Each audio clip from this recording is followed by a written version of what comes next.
Stand by to launch FanStream Sports. 3, 2, 1.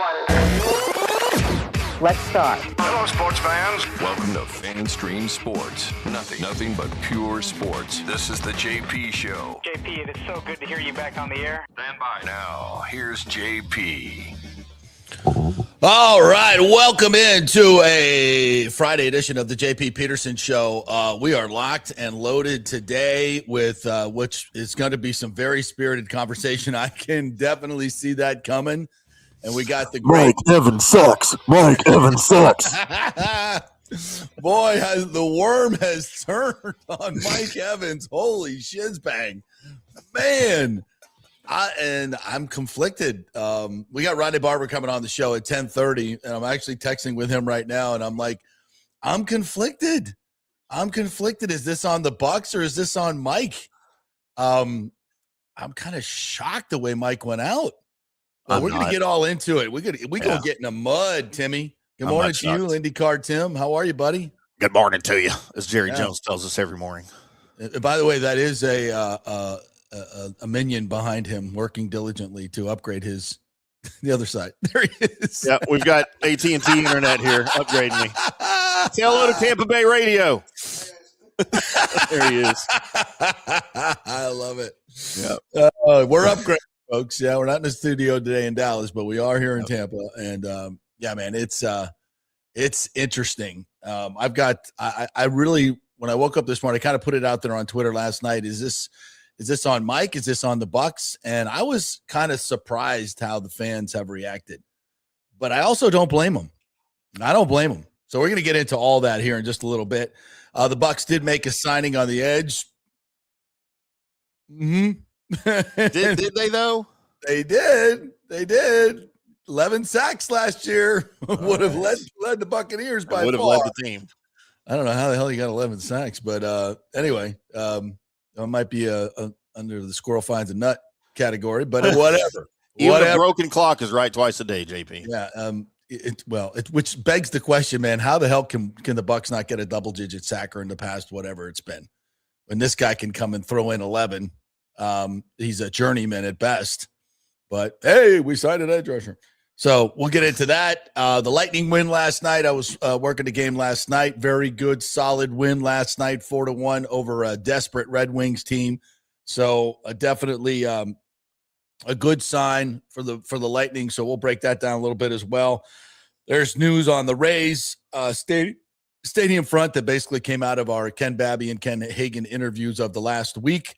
So we'll get to that. So locked and loaded. We appreciate you guys being in already. I can already see the comments rolling in. So let's jump right into it. By the way, let's mention the poll on the FanStream Sports Tampa Bay channel. If you're watching live there, I put up a poll about whose fault is the Mike Evans debacle. Is it Mike's fault for acting this way? Is it the Buccaneers organization for doing what they have done, which was nothing, to change things? Or is it someone else's fault? So go ahead and vote over there, and we'll keep tabs. So what I'm going to do is we're going to run a little sound here that's going to explain how the whole deal went down. We have a couple of clips from Mike that, quite frankly, feel like it's a slap in the face to Buccaneer fans and a slap in the face to the Buccaneers organization. But my question is, do we deserve it? Do we deserve it? As I'll set this up, is this on the Buccaneers for keeping Todd Bowles, a 500 coach? Would the 49ers do that? No, they would not. They would not. I would posit to say that I could go back in their history and probably can't find a coach that was around 500 for 4 years. Number one. Yeah, that's true. And certainly not one that got a fifth year to stay on. And he talked about the crowd at Levi Stadium. And the bottom line is, and the rich tradition of the 49ers organization. I'm sorry, but, facts are facts. He's right. That's not what the Bucs are. And that's not what the Bucs Stadium is. And that's not what the Buc fans do. I might disagree with everything that he said about that organization, though. About saying, oh, you hate the 49ers. You are biased, and that doesn't count. What has Kyle Shanahan ever done? He's been to the Super Bowl twice. Oh, whoopee! How many has he won? More than the Cowboys have done. Correct. Don't compare. Look, if you're comparing an organization to the Cowboys organization, I don't want to get into this because you hate the 49ers and you are biased. But any objective person would say that their history is rich and way better than the Buccaneers in total. We have 2, they have 5. So, I mean, it's not even talking history. Yes. Okay. That's fine. It's not even a debate. History. Correct. I agree. Yeah. Yeah. But yeah, it's the Bucs have won a Super Bowl. Kyle Shanahan is not. That's true. That's 100% true. But when you look at the consistency of the offensive coordinator and the fact that he's going to be there and Mike has had a different one every freaking year, that's part of it. So this is why I'm conflicted. I'm really conflicted on this one. But I feel the emotion of the fans, and I see the facts as the facts are, unbiasedly. But I also feel like he's kind of slapping some people on the way out. For a fan base that has kissed his ass for 12 seasons. There are more 13 jerseys in this town than any jerseys, than 20 jerseys. I mean, he is absolutely canonized, or was. There ain't no doubt about it. This is going to taint his legacy in Tampa Bay. There's no question about it. Judging on should it, that's up for debate. But judging on the text the tweets that came in last night, and I'm going to read some of them. Fans are pissed. Can I offer a differing opinion?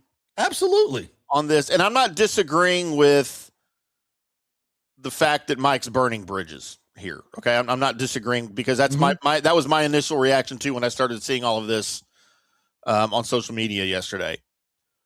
But looking at it from a Mike Evans standpoint, I think what Mike Evans is doing, and maybe unsuccessfully, I think more than trying to diss Tampa Bay and the fan base here, I think this is an attempt at him trying to endear himself to a new fan base.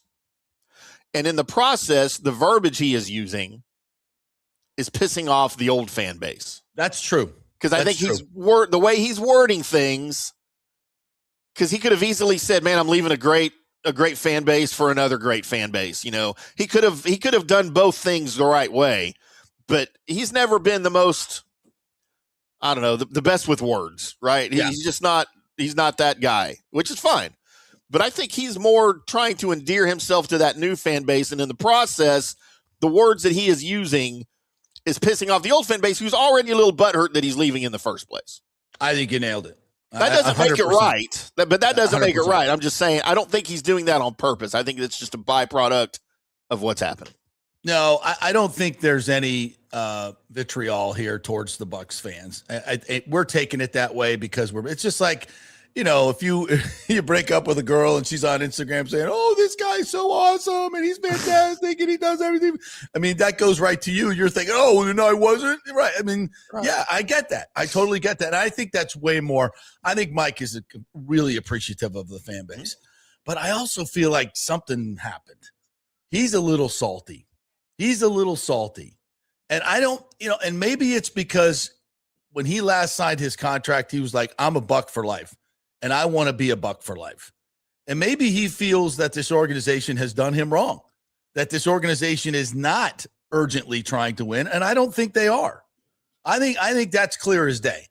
When you keep a 500 coach, when you re-sign a terrible punter on an option, when you don't go out and seriously pursue edge rushers that are much better than Al-Aquan Mohammed, you're not serious. When you're signing Anzalone instead of Devin Lloyd, you're not serious about winning. All these contracts are short-term and just absolutely scream of a rebuild, not a we're going for it. And the Bucs could have done that. They could have cleared cap room. They could have redone contracts. They didn't do that. The 49ers are doing that, and they're always doing that. The Cowboys are, and there's teams. And listen, if you're not a team going for it, you're not going to be in it. I mean, are you signing premier free agents or are you just signing guys to fill the roster? And it looks like to me the Bucs are just signing guys to fill the roster, to make it filling holes with average or below average guys. You got to have 53 and not writing and avoiding writing big checks. That's something we're definitely seeing. So, and listen, if the Glazers are doing that, and rebuilds happen all the time. Now, I feel like rebuilds should only happen when you have no other option. I think the Bucs had another option here. Sure. I think they could have gone big and been right back in the mix. And they chose not to, which means they're rebuilding. And they're going to do this through the draft. And then maybe they're going to go to 27 and find their quarterback, and Baker's going to be gone. They're not extending Baker. He'll never be less expensive than he is right now. And you're not doing that. Now, is there a case for a rebuild? Hell yes, there's a case for a rebuild. Absolutely. I almost feel like, well, let's just tell us without telling us. Of course, they're not going to come out and say that. No, but here's the deal. If a rebuild is what's in the works, is Todd Bowles the coach you want leading that rebuild? You would have rebuilt from the entire thing. You just started over with a new coach too. No, but what you're saying is, you know what, we're going to save the money of the buyout, right? And we're just going to build our personnel. It doesn't really matter who the coach is right now. What matters is who picks the quarterback in 27, right? Now you're going to want to move on after 26, bring in an offensive-minded guy, bring Liam Cohen back. Good luck matching that salary. And he'll be out of a job in 3 years anyway, so you're probably good. Right. So we're just going to go cheap. And that's apparently what he's doing. So if Mike knows that, why stick around? I mean, do you blame him for leaving when you look at where these two organizations are heading? No, I don't. And I think we are a little butthurt because he's talking glowingly about his new girlfriend and that we're taking that personally. Should we play that since we're talking about it? Yeah, let's do it. I mean, I love money, obviously, like everybody else. But, yeah, that's true. The money was not the biggest factor for me. Like I said, it was just football and something that I can be excited about. I'm super excited every time I come to Levi Stadium and I see how the crowd is and I see the energy that they bring and the rich history of the San Francisco 49ers. It just excites me. Yeah, I get it. Everything he said was true. Did he say that the Bucs fans aren't? No, he didn't say it. He implied it. Did he say the Bucs franchise? What he did say is it gets him excited. What doesn't get him excited is the Bucs organization right now. And I got to agree with him. Yep. I have to agree with him. Now, would I have liked to see a nice Instagram post from Mike? Not his agent, not his foundation, but from Mike? Yes. I would have liked to have seen that. And the fact that we haven't says something. The Bucs as an organization did all the nice send-offs for him on social media. Oh, yeah, absolutely they did. Yeah. And they needed to. And it was the right thing to do. Yeah. But Mike is salty, I think. You know, and then you go back to the 3rd and 28, demonstrative call out on the sideline. I mean, that's real. That's 100% real. He was pissed. And I don't think that's gone away. No. And when you listen, and when you are a Mike Evans and you want to win, I mean, how do you not love that? How do you, as a fan, how do you not just embrace that and say, listen, the guy just doesn't want to stick around for a rebuild. And he was just talking glowingly of his other franchise and his new boss and his new quarterback. Why wouldn't you do that? He's excited to play there. He's being honest. Maybe we're just a little bit too butthurt. I don't know. But I also feel what a lot of these fans are saying. And we, you know, I'm sure we have some in our comments, and I want to get to those first. All right, we got a couple other pieces of sound I want to get to as well. You go ahead and choose them, Timmy, since you're rolling them. Yeah, this is just Mike on why he thinks he's a good fit with the 40 Winers. Right landing spot. A team that always compete, even with the injuries last year. I think they went 13-4. I mean, I feel like they were one piece away, and I think that I'm that piece. And I look forward to coming here and improving that.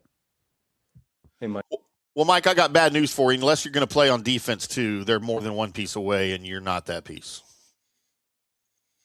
Yeah, but they're going to get some good defenders back that were hurt last year. And I have faith in Robert Saleh and that defense. I just don't have faith in that offense. Saleh's gone, obviously. Right. But it's the defense that he built, that he had to rebuild after going back. And the fact that he's gone, his guys, they're not as good. They won't be as good. But Warner will be back. They'll get some guys back. And look, are they better than the Bucs? Yeah, by miles. I think right now. The defense or the whole team? The whole team. Yeah. So, and then we got, this is Albert Breer on the Rich Eisen show talking about how the whole thing went down. Let's get a little insight on this as well. What's happening here? Hang on. Okay, there we go. Stand by. Evans, or maybe it's appropriate, why did Mike Evans leave Tampa and wind up in San Francisco? Yeah, there were a couple stories like this. I'd mentioned something in my column on Monday that like there were a couple of guys that you never thought would leave their teams that like it kind of was getting a little different over there over the weekend with them. And one was Cam Jordan. We'll see what happens with him, whether or not he goes back to the States. And then, another was Mike Evans. I know, I had said on Twitter that like the people in his camp had told people they have a 1-year, $27 million offer on the table. I know there were some teams that didn't believe that to be the truth. But I think it was sort of indicative of like what the Bucs were hearing, which is like, all right, like, well, do you want to come back here or not? And, I think after the way things went over the last week or so, it just kind of got to the point where, the Bucs are set up now. They've got Chris Godwin on a bigger contract. Didn't have a great year last year coming back off the injury. They've got Emeka Egbuka, whose production was actually at a much higher level when Evans was out. And, they're looking at it and saying, just how far do we want to go? And then you had a Niners team out there that was highly motivated to address the receiver position. Like I said, they were in on Pierce. They were in on Dobbs. They wind up with Evans. But, after what happened with Brandon Ayuk, Kendrick Bourne is leaving now. Obviously Deebo Samuel was traded a year ago. They've got Ricky Pearsall there, but they wanted to add to the position.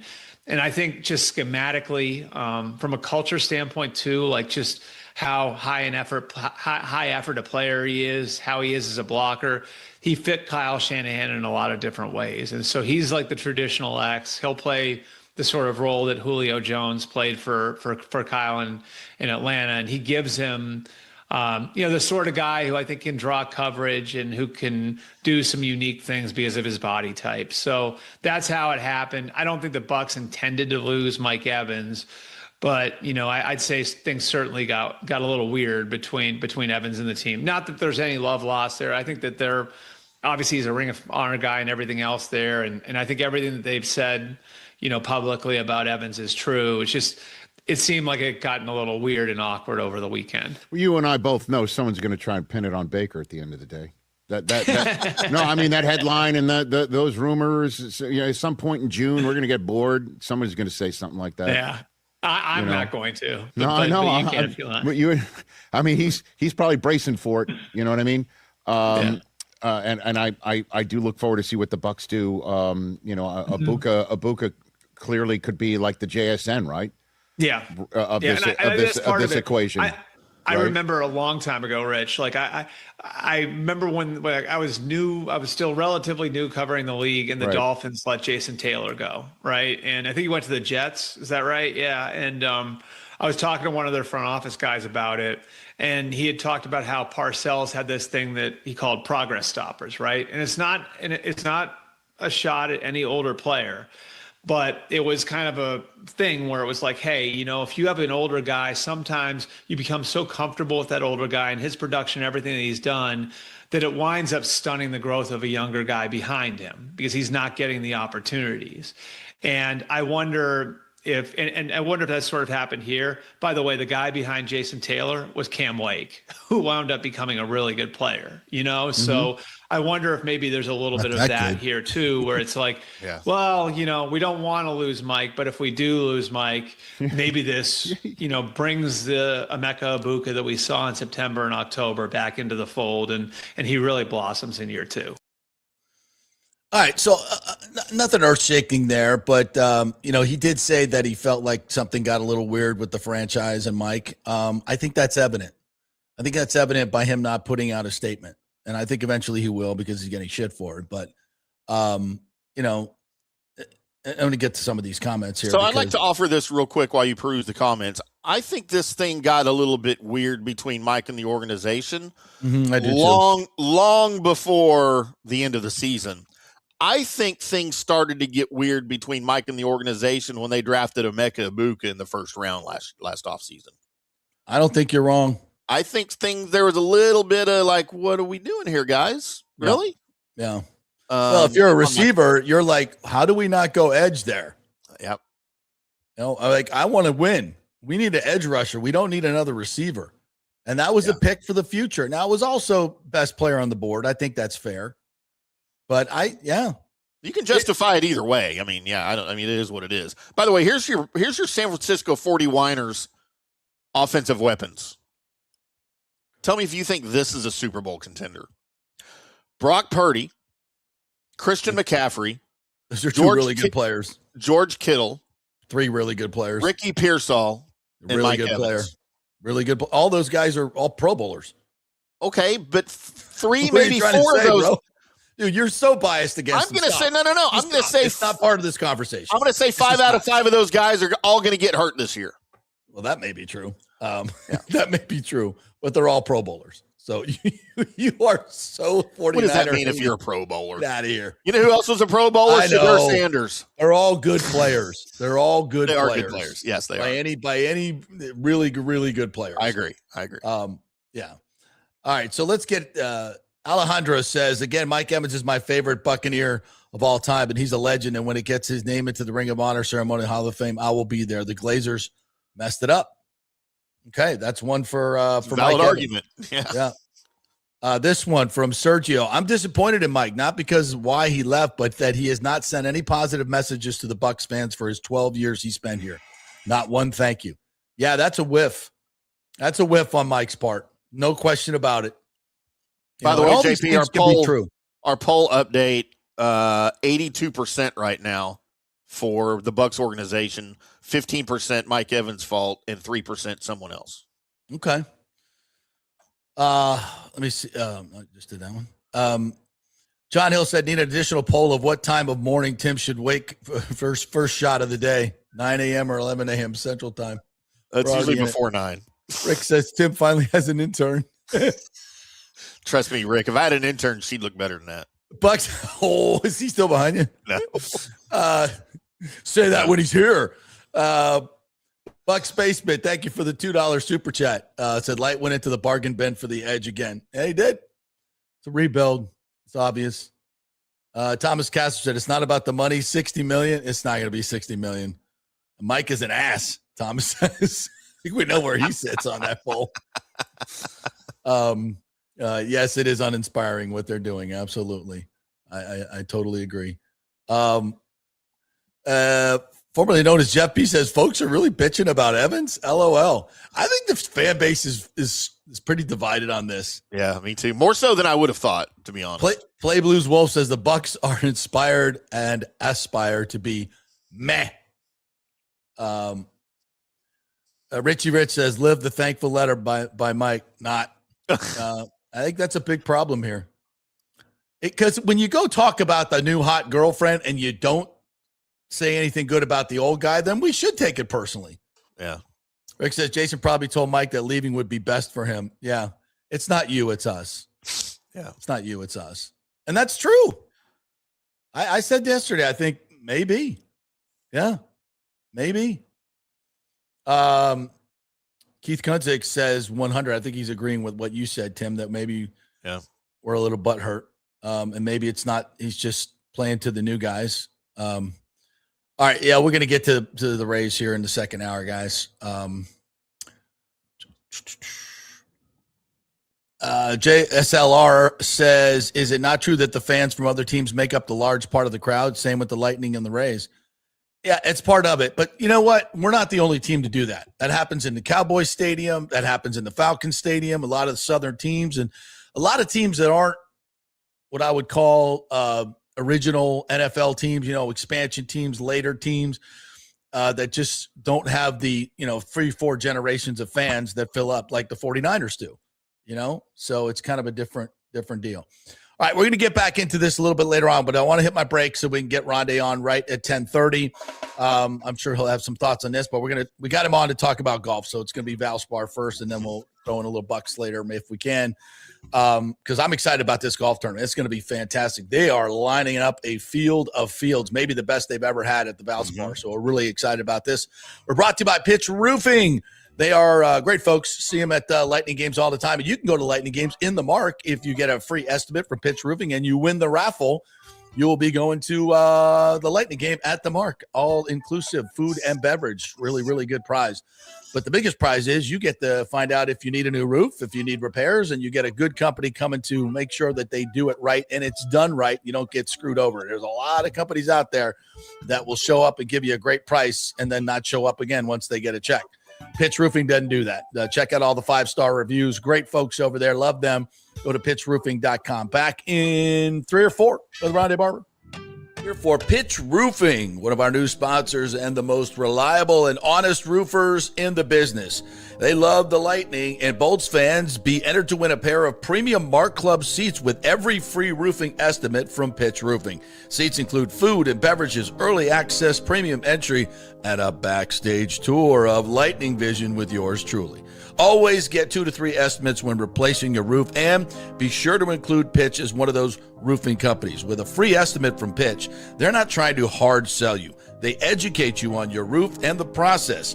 Even if you do not choose Pitch Roofing as your roofer, they want to leave you feeling informed, knowing the different materials and manufacturers, and understanding the process and warranties. Very, very important. Pitch is an Owens Corning preferred contract, Better Business Bureau accredited, and MySafe Florida Home approved. That's very important as well. Pitch prides themselves on full transparency and customer first level of service. They also offer financing options, including 0% plans, ensuring a stress-free experience. Call my friends at Pitch Roofing, 727-67-PITCH. That's 727-677-4824, or go to pitchroofing.com.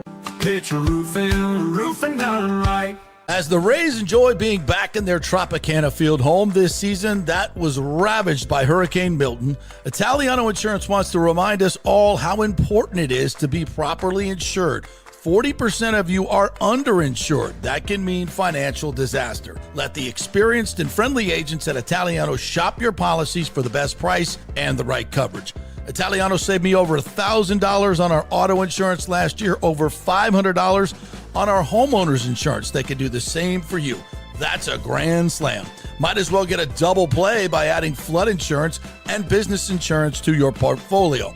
Cost less than you think, and trust me, you do not want to risk your home or personal wealth. That's a whiff. So step up to the plate and call 813-877-7799 and chat with our all-star agents at Italiano Insurance, or call our Boca Grande office at 941-964-0400. JP here for Riveters, the official sports bar and grill of the JP Peterson Show. We're located just south of Ray J and Steinbrenner Field, so it's a great pre- and post-game spot, and the happy hour is amazing. Monday through Friday, 3 to 7. Check out these specials. $3 Bud Light drafts, $4 domestic bottles, $5 wells, $6 premium wells, $6 cocktails like margaritas. That's unheard of. And the Riveters food is freshly made daily. No freezers. Happy hour food specials include $3.50 tacos and barbecue sliders. $6 you get edamame or chips with the beer cheese, which is amazing. $8 buffalo chicken dip, my favorite.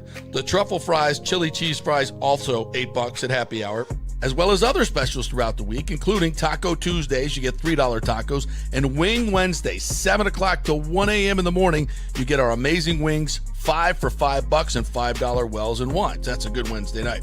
So if you're tired of the preppy, overpriced generic sports bars, come see the amazing, friendly bartenders and staff at Riveters, where customer service really matters. Riveters, just south of where the Rays and Bucs play. We'll see you there.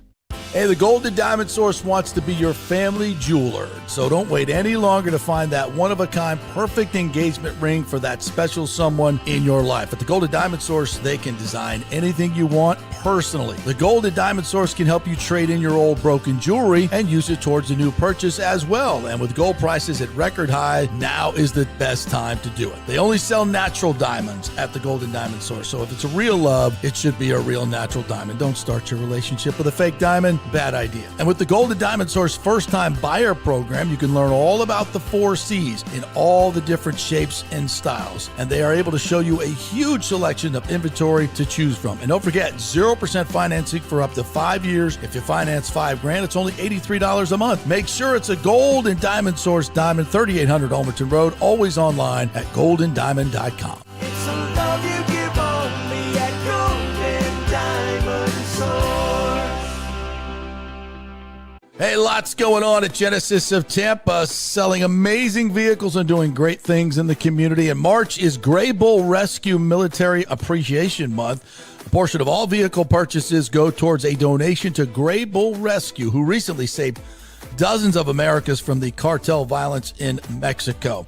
A great organization. St. Patrick's Day is coming up. Wear green, buy green, save green. Wear green to Genesis of Tampa on St. Patrick's Day, March 17th, for $500 off any vehicle in stock. Buy anything green, that's green in color, the cars, SUVs, you get $1,000 off. Also, buy a vehicle between March 14th and 17th, and you'll be entered to win a trip to Ireland on us. How about that? Of course, Genesis vehicles are the best in class for value, technology, luxury.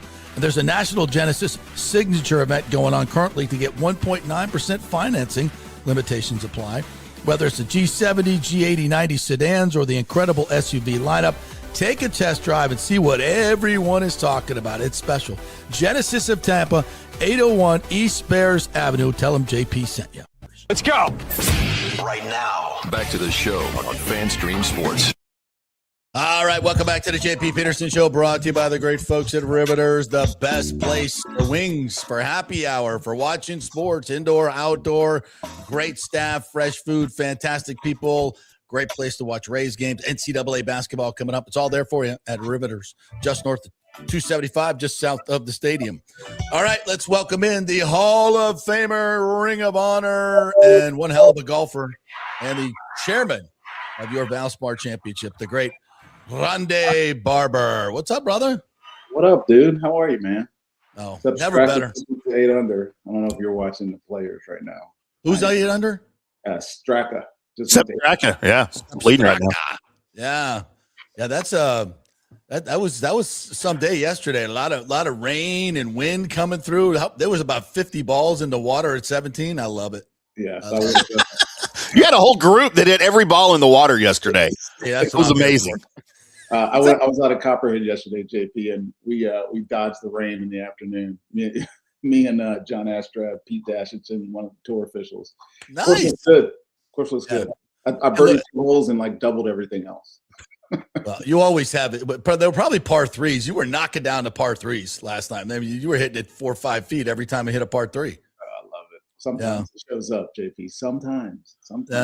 You're the best. You're the best. Rondé, he brought back these videos on his phone of him out driving you, and had to show it. Had to show it, and I still attested those videos were doctored somehow. Well, I did not. JP has a distinct advantage over me. He's got I'm fat. What we call a full belly rotation. Yeah. In his swing. It's a real thing. It's a real thing. And when I get that belly into it, man, it goes. I have no idea where it goes, but it goes. No, you get that day, man. Media Day. Thanks for coming out for Media Day, by the way, JP, for Valspar. Oh, God. Yeah, you're having me. I've told you, I'm your inspiration, man. You are. More golf. No, you are. When I play with you, but your tempo is so good. And when you play with guys with great tempo and great swings, if you've been, an athlete at any point in your life, you can kind of emulate that. It's like contagious. Right. Now, when I go play with these hacks at Palmacia, I just get worse. I mean, they're just awful. They're terrible. I played in the James Hardy Pro Football Hall of Fame Invitational over Broken Sound last week. I was not very good, and they have the best tempos in the world. I mean, it was windy. I got lots of excuses. It was windy. I played a lot of golf.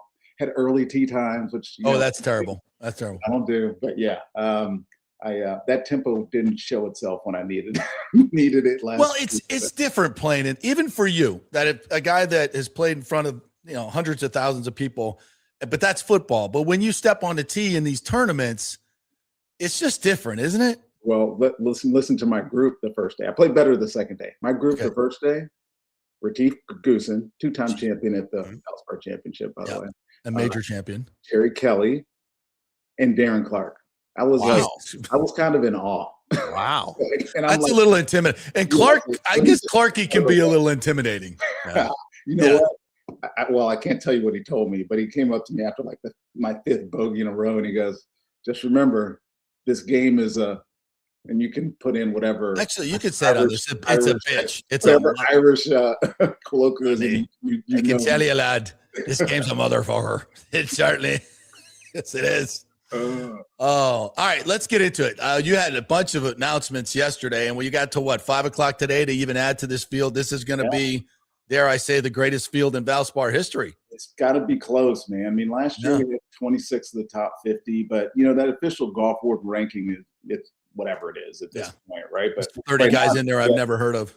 I asked Tracy West, our tournament director, right before I came on the show. I was like, "What's our number right now?" She's like, "It's 20 of the top 50." Which is great, but that doesn't include, get these names that aren't in the top 50. Xander, JT, our defending champion, Hovland, Akshay, Keegan, captain, Fitz, Cantley, Jordan, Spieth, Brooks Koepka, Wyndham, Finau, Saeed Tagala, obviously Blades Brown, who we were going to give an exemption to, but he top 10 in Puerto Rico. So he gets an automatic place in our field. Hot up and comer on the tour right now. Homa, Tom Kent. We got a great list of players. And yesterday we were at an early dinner last night, and sitting there with Tracy, and she gets a phone call. And I love when she gets phone calls this time of year, because it means somebody else is going to get ready to commit to us. And we got Robert McIntyre, who I think will be the highest. Bobby Mack. Huge fan favorite. Yeah, huge fan favorite. The highest. Does Dad be caddying for him? I mean, I'm sure. Yeah. I hope so. But yeah, so he'll be the highest ranked player in our field, I think. But like you said, we have till 5 o'clock today. Bated breath. We'll still be waiting and see if somebody bigger or more interesting joins the field. But right now, it's great, man. In spite of what's going on in golf, I always reward us and our staff, and certainly Tracy's staff, ProLink Sports, but also our Copperheads, that we continue to make this event such a big deal without being a signature event. And we're the toughest part of the schedule. We're following API, which is signature. We're following Players, which is obviously the fifth major, obviously $25 million purse tournaments, and we're like a third of that, right? We still get these guys to commit. And I think it's a testament to the area and our fans. To you and Tracy. Yeah, come on. Definitely Tracy. No, you and Tracy do a hell of a job. People should understand, and I'll just put this on the table. You see the field at the Cognizant? It was squadouche, all right? And their work, I mean, you guys are basically, in terms of purse, and it's a non-signature event, and it's not a great part of the same thing you guys are working with, and you're crushing them. You're crushing.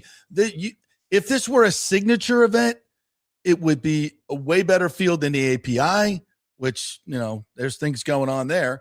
And you guys have done a freaking unbelievable job. And I hope the people come out this week, and I know they will, and support this event, because it deserves the support, and you guys have just crushed it. We get it. And I do applaud the patrons that come out. Certainly all of our sponsors. We have all of our private hospitality sold out this week, JP. There is some shared hospitality that's available. But our partners and our sponsors have been great. I mean, we lost a good bit of them. I won't give you a number, but we lost a good bit of them to March Madness. You guys are competing with the college hoops, So in our minds, it's an obstacle to overcome. It's adversity that our staff, certainly our sales staff, has been able to deal with. But I look at it long term, and I'm like, well, those people are coming back next year, and plus the added revenue that we got this year from new sponsorships. new sponsorship is always better than old sponsorships, JP. That's right. Yeah, I like our prospects, and I know golf's going to change. I could get into my thoughts on what Roll-Up said the other day. I'm not, but this tournament continues to succeed in spite of all that's thrown against it, and that's in no small part thanks to Tracy, but also Valspar, our title sponsor, who's with us through 2030, continues to engage this community, even though they're up north. They treat Tampa like home, and they treat this tournament like one of the biggest events of their year. So we're lucky. We're very fortunate to have the partnerships that we do here. Rondé, you mentioned Brian's press conference on Wednesday. He announced some potential changes coming that he's envisioning, potentially starting in 2028. They want to double the number of signature events from 8 to around 16. They want the total number of tournaments around 21 to 26. That could squeeze out some of the smaller tournaments, unfortunately. What are y'all's thoughts on the future of the Valspar when all of this happens, and where y'all stand sort of in that grand scheme of things? We're going to survive. Signature event. Yeah, we're going to survive. I mean, are we in the conversation to be a signature event? I don't presume that we are. I have no idea. That's above my pay grade. My job is to be in charge of my 150 copperheads and raise sponsorship dollars and give a whole bunch of money to charity. But it's a valid question, because whatever happens on the tour, with the tour and the schedule, it's going to affect us. I mean, we've been able to sustain great fields. I mean, for the last 8 years, man, we continually put great players on the Copperhead course over at Innisbrook, and it's because we haven't had to deal with a major disruption, right? We did deal with Live, but we had to deal with the reaction to the tour to Live, and all of that pressure. But yeah, we had a lot of consternation over the years, man. And every year we're like, is our field going to be good? Are we going to get people to commit to come here? And every year Tracy West delivers. She goes above and beyond and gets guys to commit to come to Tampa. So if it does change, if it goes to 21 to 25, I think that's a number that's being thrown out there. But the scarcity of golf is to me, it's a fallacy. It's not going to be only those events. We'll be here, right? The other 8 or 7, 8 tournaments that aren't considered in that group, we're still going to be there. I mean, you could almost make the case, and me and my friends, a couple of friends who work for the tour, we're talking about, don't we feel like a second-class citizen already? I mean, we're not elevated. We're a third of the purse, right? We're in a tough spot on the calendar, and yet we still thrive here in Tampa. Yeah, so I'm not worried about it. I've been to API and I've been to the players. The players may be bigger, feel a little bit bigger, to be honest, but not API. In fact, the crowds out there, I don't know if you saw that. I wasn't there this year, but I've been there. They ain't as big as yours.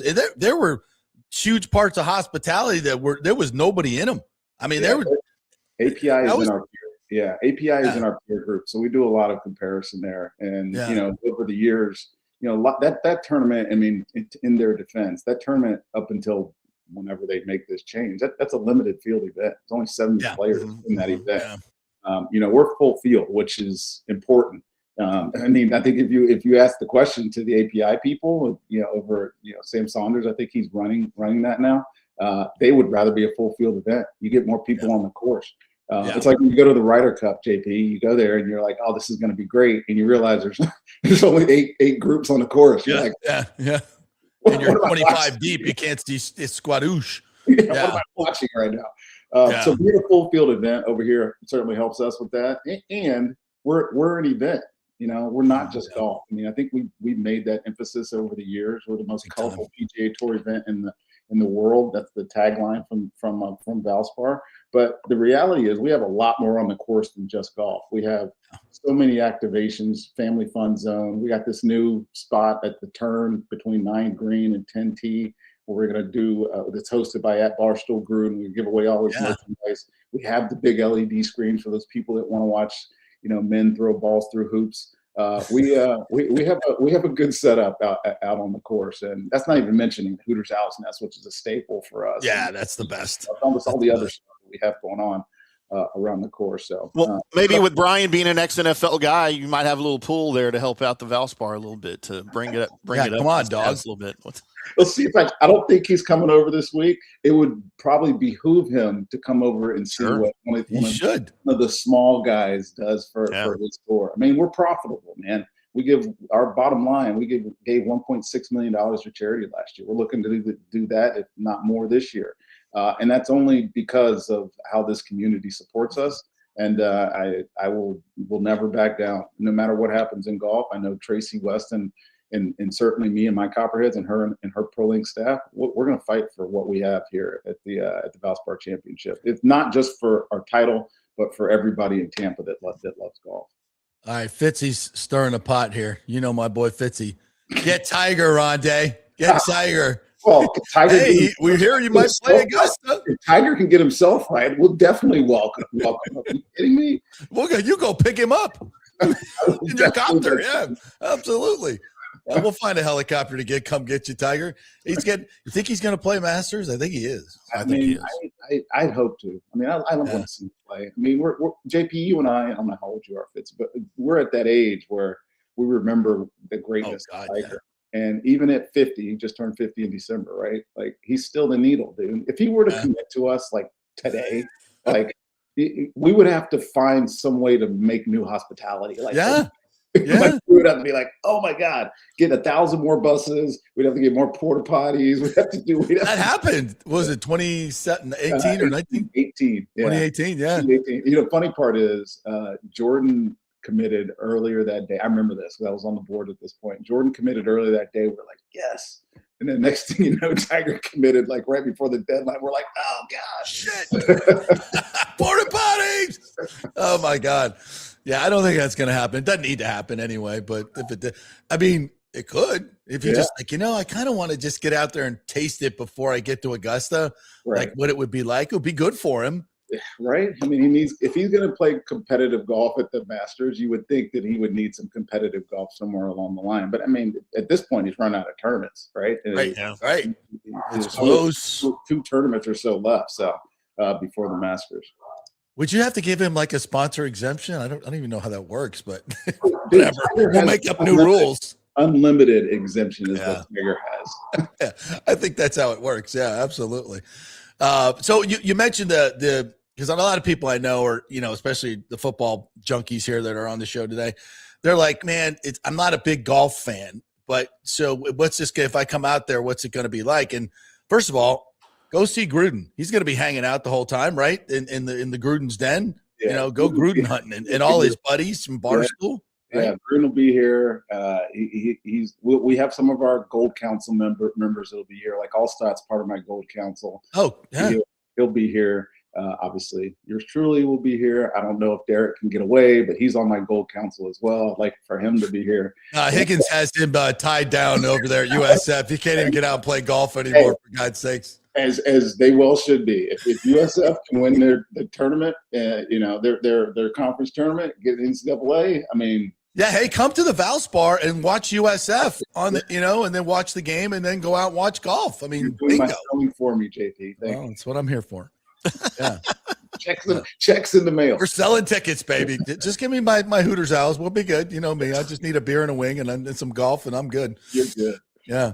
So there's so much more to do. You mentioned a lot of it. So if you're and by the way, kids, 12 and under get in free with a paid adult, right? Yep, absolutely. Not the private hospitality, but into the tournament. Yeah, on the round pad. Yeah, absolutely. And that's listen. If you got a kid that you want to expose him to a great game, and maybe he gets the bug to play golf, which I think for kids is one of the greatest things in the world. So many great life lessons. You're involved with the First Tee, and you've done so much. And so if you got a couple kids, and we all know how expensive shit is these days. If you can get your kids in free for anything, especially at a major sporting event like this, that's a big deal, right? Yeah, and it could change their perspective, right? On life. Yeah.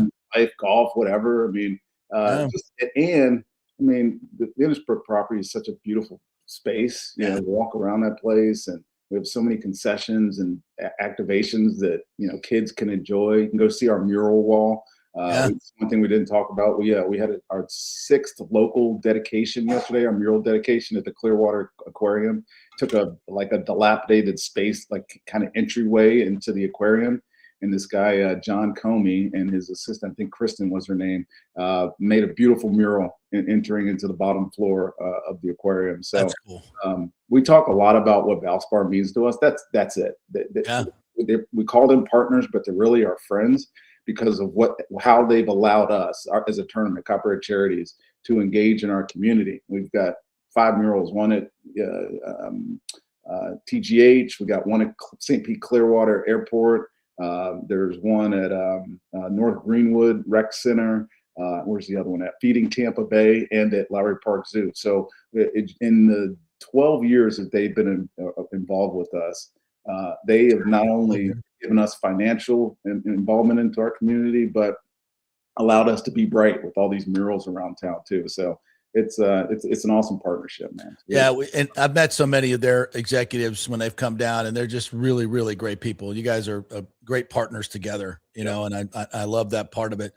All right, before you go, we got to get a little football out of you because this Mike Evans thing, people are going bananas. Who's Mike Evans? I forget that. Who's that guy? Well, we know this. He ain't going to spend his whole career as a Buccaneer, and I know that makes a difference because look at you. Judging by the stuff on Twitter, they may not let him back into town, for God's sakes. Oh, my God. The Bucs are going through it, man. They're going through it, and I'm conflicted about the whole damn thing. I mean, half of me wants them to kind of rebuild and do something new because, they were 8-9 last year. It didn't work, and half of me is like, we could have done something here, just added a couple big pieces and kept Mike. Maybe we do something. I don't know. Right. It's you know what? The NFL is bizarre, right? And you and I have talked about this on and offline. Yeah. It's we can all be pundits and sit behind the screen or, behind a mic and talk about it. But the realities of running a team are not easy. They're complicated.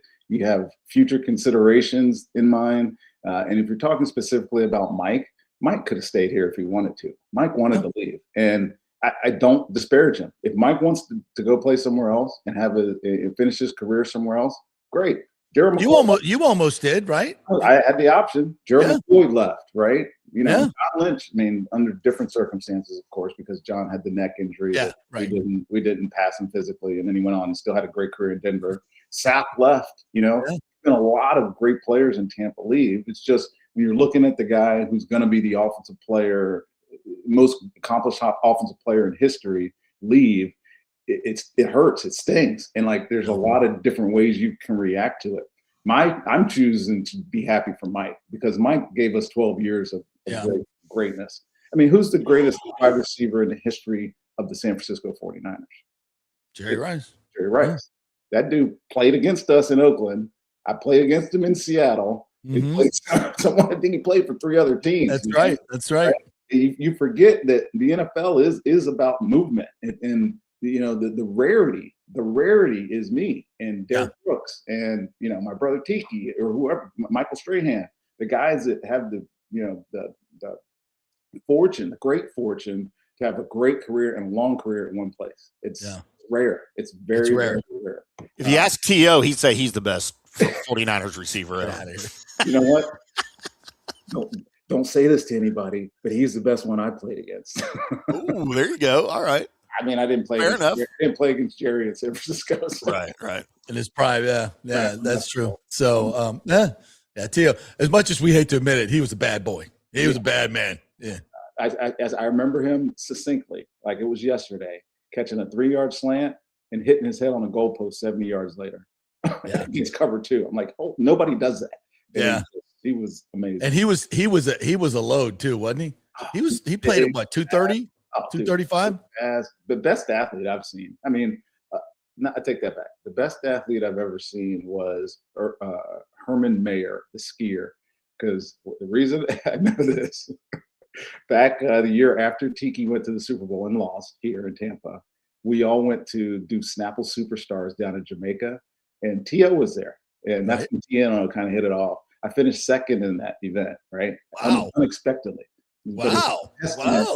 Yeah. Who I am as an athlete, because there was all these competitions. Yeah. Sapp was there. There was a bunch of guys there. The best athlete there, and the guy that won, was Herman Mayer, and it was really not even close. Not even close, JP. Like he was fast, strong, could swim. Like the obstacle course, I beat him by like a second, but like it was ridiculous how good he was. Yeah. We need to bring superstars back. That was one of the greatest shows on TV. It was fun, man. Yeah, especially for the ladies they had out there. Outstanding. That was fantastic. I had my wife with me, so that lady was great. Oh, well, listen, partner. Can't wait to get out there and appreciate your perspective on everything. I'll see you out there. Yeah, we'll be there. I think we'll hopefully be live Wednesday and Thursday, and maybe you'll stop by. I'll stop by. But yes, ValsparChampionship.com if you still want to pick up some tickets. Or get them. Tons of shared hospitality available. So I'll see. Yeah, and real quick, those are Hooters Owl's Nest is still available. Hooters, all the shared hospitality, the Snake Pit and the Club. Snake Pit Club. Talk a little bit about that, because that's the one I like, because you can zip around. Some of the others you just got to stay put. Right. But the Snake Pit, you can go to 16.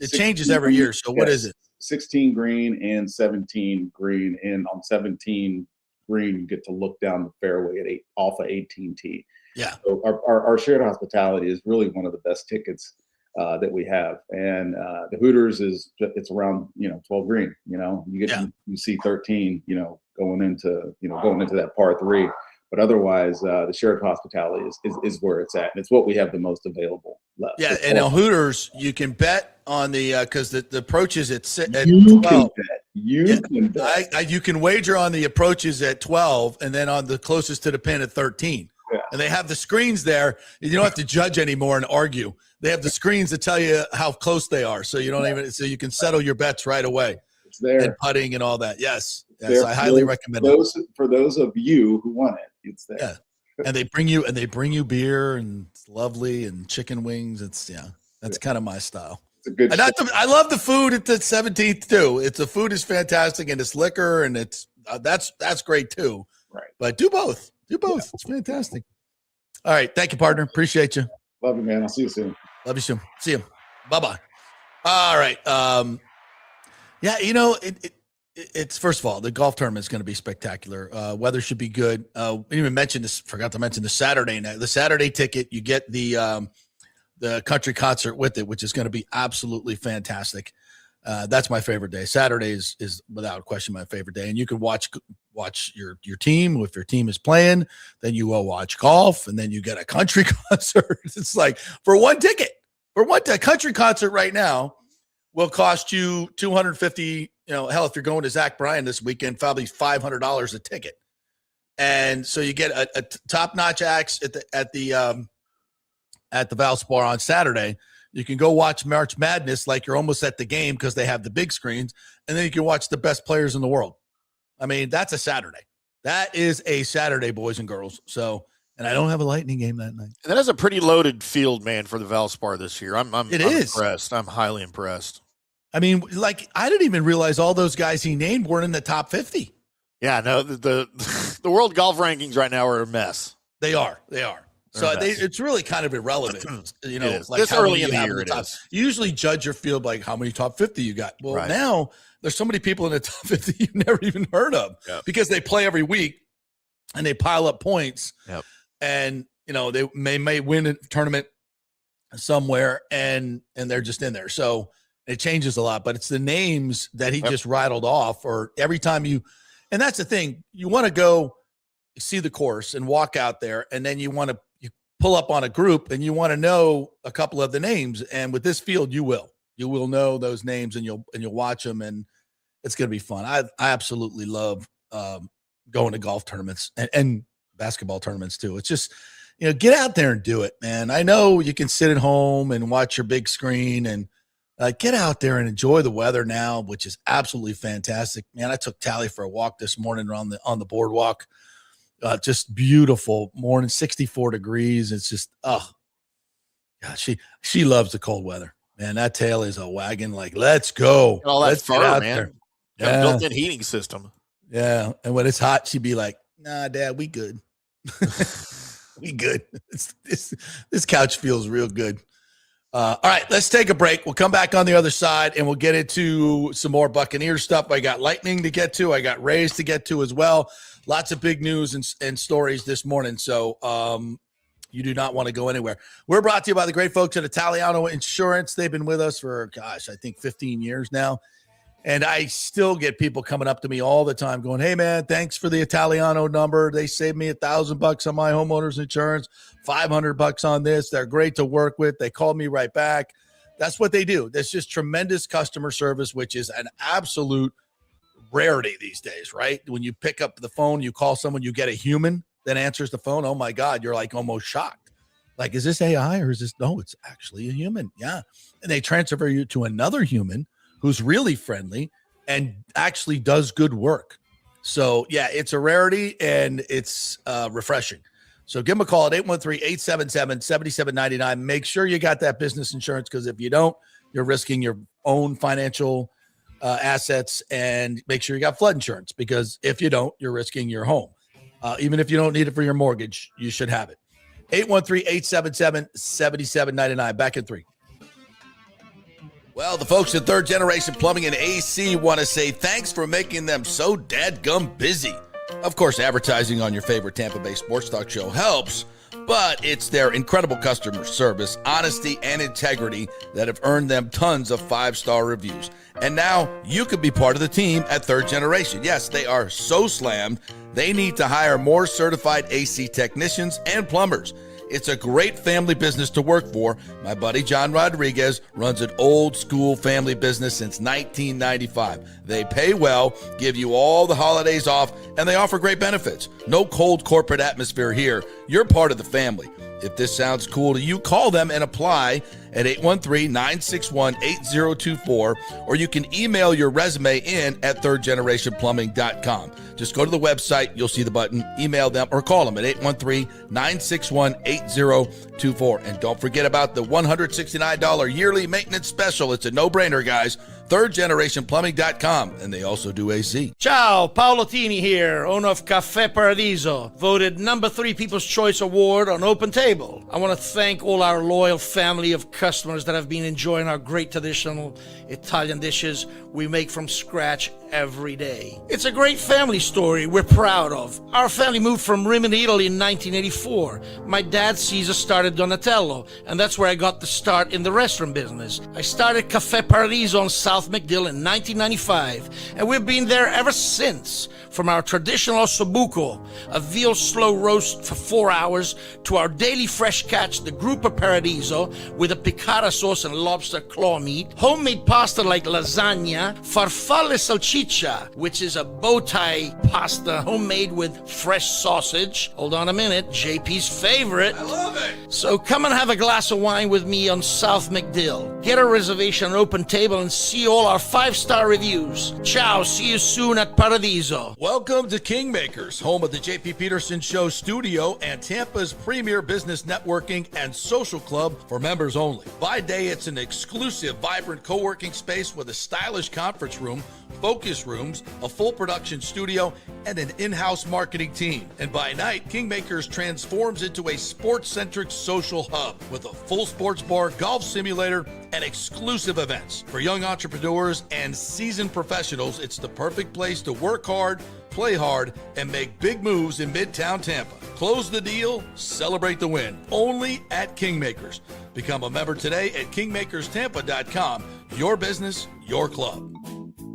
Sports fans, it's time to gear up. Head to fanstreamsports.com and check out our brand new merchandise store. We're talking bold t-shirts, 3/4 zips, hoodies, hats, mugs, and more. Everything you need to rep your favorite shows and your favorite crew. Whether you're rolling with the JP Peterson Show in Tampa Bay, From the Rough in Dallas, the Tim May Show featuring Clay Hall, or the Jeff Thidoff Show in Ohio, or any of our Fanstream Sports original programming, we've got the perfect look for game day and every day. So don't wait. fanstreamsports.com. Click merch and grab your gear now. Wear the stream, live the stream, fanstreamsports.com. Hey, JP here for my concierge medical professional, Chris Lugo, PA. You've heard him on the show for a couple of years where he shares invaluable medical, nutritional, and supplement advice. With Chris, it's like having a medical provider as your best friend. What I love about this concierge service is the convenience and support he offers. I can text or call him 24/7 with any questions or concerns, and he'll promptly call in a prescription if needed. No office visits or copays required. It gives me peace of mind knowing I have someone genuinely invested in my health, not just focused on insurance profits. And the best part, the Bay Area Modern Medical Center's personal concierge service is more affordable than you might think. Don't let insurance companies dictate your health care. Take control of your health and wellness today. Visit BAMMC.com for more information and to schedule your initial free consultation. Empower yourself and take charge of your personal health with BAMMC.com. They gave us the touchdowns, the tackles, the unforgettable moments. Now the NFL legends are teeing it up for a cause that matters, caring for kids. Join the Tampa Bay NFL Alumni Association annual golf tournament on Monday, March 16th at Carrollwood Country Club. Spend the day golfing alongside former NFL stars who played the game at the highest level. The day includes complimentary breakfast, luncheon, and award ceremony. The winning team will get an expense-paid trip to Tucson, Arizona to compete in the Super Bowl of golf tournaments. Register today at givebutter.com/QLHP3I. That's givebutter.com/QLHP3I. Or call James Ridley at 813-773-5723. 813-773-5723. Sponsor limited. Register today. Monday, March 16th at Carrollwood Country Club. Play golf, meet legends, impact local kids. Sponsorship still available. Let's go. Right now, back to the show on FanStream Sports. All right, welcome back to the JP Peterson Show. Big thanks to the Hall of Famer Rondé Barber for joining us here. I know we didn't get a lot into football, guys, but he has a show, the Rondé Barber Show. I highly recommend. Online, like the great shows are these days. Streaming on demand whenever you want to watch it. Absolutely fantastic show. But it's golf time, so we did that. He'll come back and talk football with us at another time. But highly recommend you check out his show. Tried to get him as part of the FanStream Sports Network, Timmy, but price was a little pricey. All right, it's all right. We can revisit it. He does. It has a great. It's funny though because there's more people that watch that show, which is produced by Channel 8, than anything Channel 8 does. That's pretty funny on TV. Now the world has changed, no doubt about that. All right, let's get back into it because we got a lot of questions and comments here from the Mike Evans debacle. Before we do, just real quick, Lightning last night get a big 4-1 win over the Red Wings, and it was a little dicey. They get a power play, no score in the first, but the Lightning played very, very responsibly. Only allowed 5 shots, I think, total, and had a lot of good chances, but could not convert. And in the second period, they go and get an early power play goal. Gensel gets it from Kucherov, who now has 1,100 points. 14th player outside of North America to get 1,100 points, 4th fastest to do so. And this dude's probably got another 8-9 years in his career. It's going to seems like a lot. His number is going to be off the charts. Just the way he plays, though, just as a playmaker. I think unless he has some catastrophic injury, I think he's going to, he can rewrite a whole bunch of records. But Cooch had a good game last night, but just they simplified everything. We talked about that on the show. They just need to get back to simple. I still think McDonough and Hedman are really struggling. They really are. And I think hopefully they get better, whether it's injury or just, they've been kind of in and out of the lineup. They need to solidify what's going on with the defensive pairings a little bit.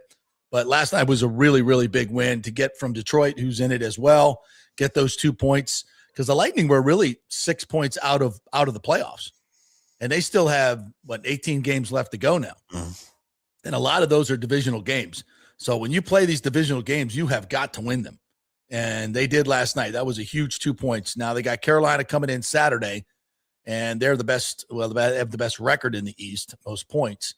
So, and we'll see how they match up because they may see each other in the playoffs. But last night was a huge win. Gonsalves got a couple of goals, both of which probably should have gone to Braden Point, quite frankly. They just bounced off Gonsalves. But Gage has been playing better, which is a good thing. I think Corey Perry had an assist last night on the first goal. So I think he's a huge pickup. And they just played better last night. Vassie made a save at 2-1 in the third. That was just insane. He was on his back, and he just reached up and got the glove on it, wide open net.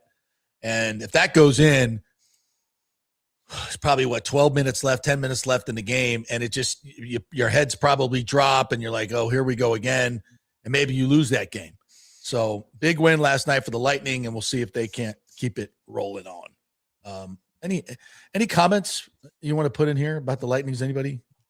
I didn't see anything from the Lightning. I don't think so. It's all Mike Evans. All right, where did we leave off? John said last night Bolts played with 35% Detroit fans in the house, at least. That's right. Yeah, Detroit always travels well, though, wherever they go. Listen, it's endemic to who we are. I know, as a transitional community, I guess, and a lot of people move here and don't lose their allegiances, which I totally get. I mean, listen, you grow up being a Wings fan for 40 years and you move down here. I'm not asking you to just turn your colors over right away and become a Lightning fan. I mean, maybe over the years you kind of adopt them. I get that. I totally get that. So I think it's just going to be part of who we are as a fan base still until, a few more generations. I mean, because the Lightning still are relatively young, as are the Rays. The Bucs are 50, the Rays and Lightning 30 some, and then, 28. So we're still relatively young compared to these large brands like the Cowboys, like the Eagles, like the Giants. I mean, so many of them. So that's part of it. I get it, but I still feel like we got to be better. And there's no question Mike left. That's part of the reason that Mike left. So, I mean, take it for what it's worth. It is what it is. And I don't, we can, excuse me. JP's allergic to the pink wings. All right, we're back. Only 2. It's just part of who we are, but we need to be better. That's all I can say about that. SLR says, is it not true that fans from other teams make up a large part of the crowd? Same with Lightning. Yeah. And we could bitch about it. We just have to be better. And it's going to cost us. Is it the main reason Mike left? No. Is it part of it? Absolutely. Does it bother the players? Absolutely it does. They don't talk about it publicly, but it really pisses them off. And maybe they should talk about it more publicly. And maybe that'll change it. Because I don't think, I will never say, oh, shut up and play. You get paid, just shut up. I'll never say that. If you want your players to be emotionally all in and play their ass off, then we got to be too. We got to be better. And that's fair. I don't know exactly what the numbers are, but I don't think the Bucs prices, I know they've gone up a lot, but I still think relative to other stadiums, they're in the middle or lower. I think they used to be the cheapest. And I know they're not the cheapest anymore, but I don't think it's, first of all, it's $250 for a club ticket, at least. And I think it's higher in other places. That's a lot of money. I get that. That's a lot of money to go to a football game. That's $500 for 2 plus parking, food, everything else. It's a lot of freaking money. And maybe this market just can't support that. Although there's rich people moving in here all the time. Richie Rich says Baker gave an incredible goodbye letter to the city of Cleveland. Still waiting for Mike's for the city of Tampa. People are salty. Sergio says, why do we need a rebuild, though we still have good players, just need some stars on the defense? See, this is part of it, Timmy, and I believe this. I think the Bucs had the ability to keep Mike, and even if they didn't keep Mike, if they did, Mike was going to leave. Okay, fine. I'm okay with that. But replace Mike with Max Crosby or Trey Hendrickson or another big-time edge rusher. Look, there are risks. There's a risk for Mike at 33 going to San Francisco. Now, if you want to go, and if you want to go younger, go younger. But they didn't sign Jalen Phillips, and you could say that's a terrible signing. But he played pretty damn well for the Eagles last year when he got there. When he got with a good team that was trying to win in that system, he played really well. I'll be interested to see how he plays in Panthers. But I'll tell you this. Would I rather have Devin Lloyd and Jalen Phillips than Anzalone and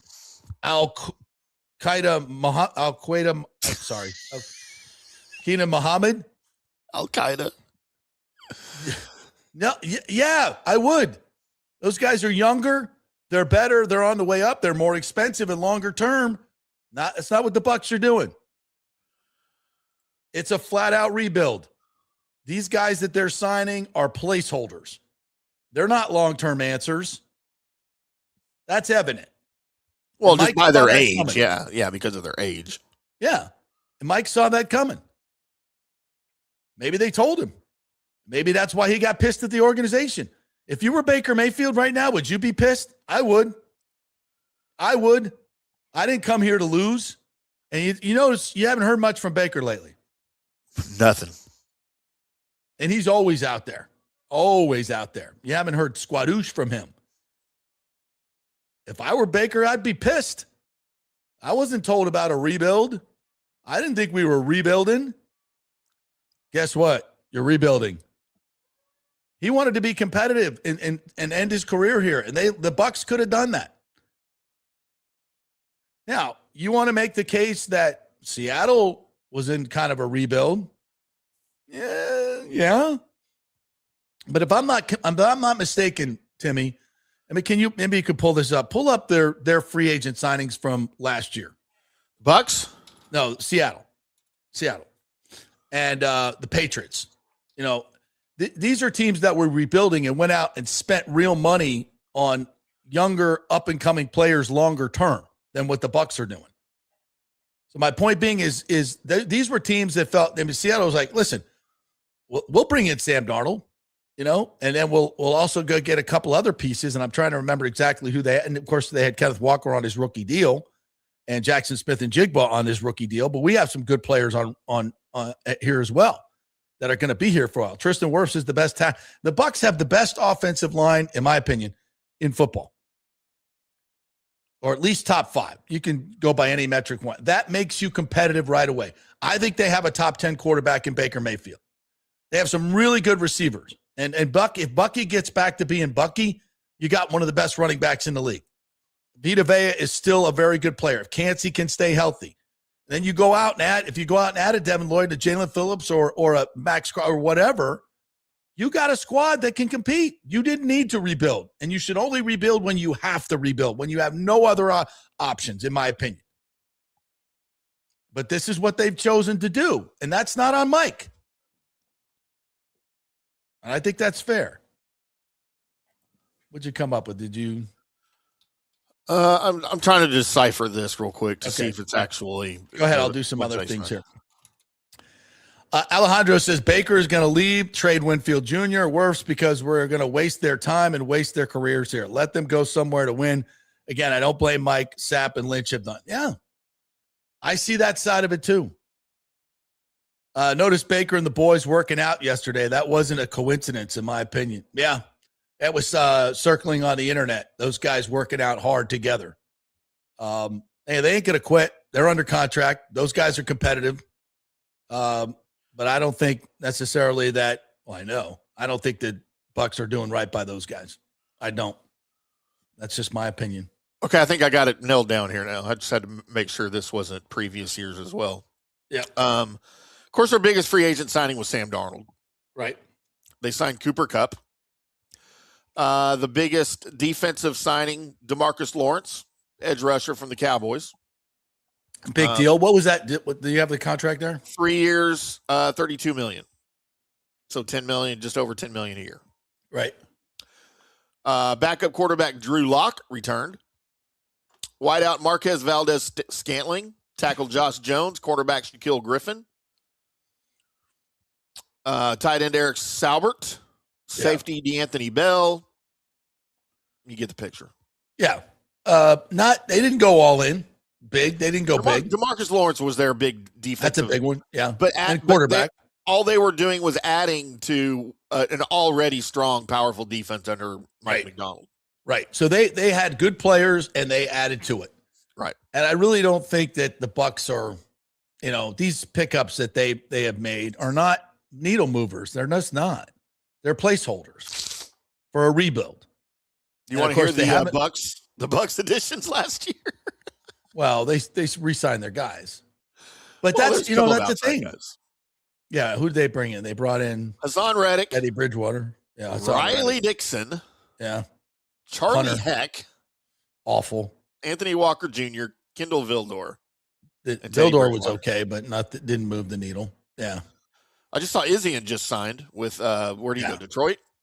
Yeah, and that losing Izzian, I think that's a bad move. To me, that's a Hainsey move. He goes somewhere cheap. You could have kept him for $3 million. And I think he's your best freaking tackler in the secondary, to be honest. Maybe next to Tyke Smith, but I think Izzian's your best tackler. He's dependable. I like that kid. I think he's always in the right place. Yeah, me too. I think that's a whiff. I don't know why you got rid of him. Maybe he got pissed because he's a competitive dude. Maybe he didn't like. Maybe he might not have wanted to come back. Yeah, yeah. That's another thing. You rock the boat defensively, you're gone. If you don't want to be part of a 29th ranked pass defense, we don't want you. Yeah. Thomas Casper says that the Bucs could have franchise tagged Evans if they really wanted him. That's not really an option for an aging wide receiver. $28 million? Nah. $28 million fully guaranteed for the year, and it's a $28 million cap hit.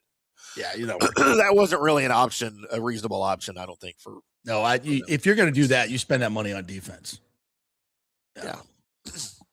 Aviation reminds us the Bucs, the players gave the home grade an F-. Was that the field? Was that field conditions or was that the fans? I thought it was atmosphere. Just atmosphere? I think so, but I don't put any stock in any of that. Well, I'll say this. The home crowd could be better. It's no doubt. I think the Bucs are second or third least attendance in the league. Check that. Happy Friday, says Bell. JP and Tim and all the Petermans. I saw the interview Mike did with the 49ers press people. I thought he was throwing jabs between the lines. Maybe very subtly. And I don't know if that was intentional.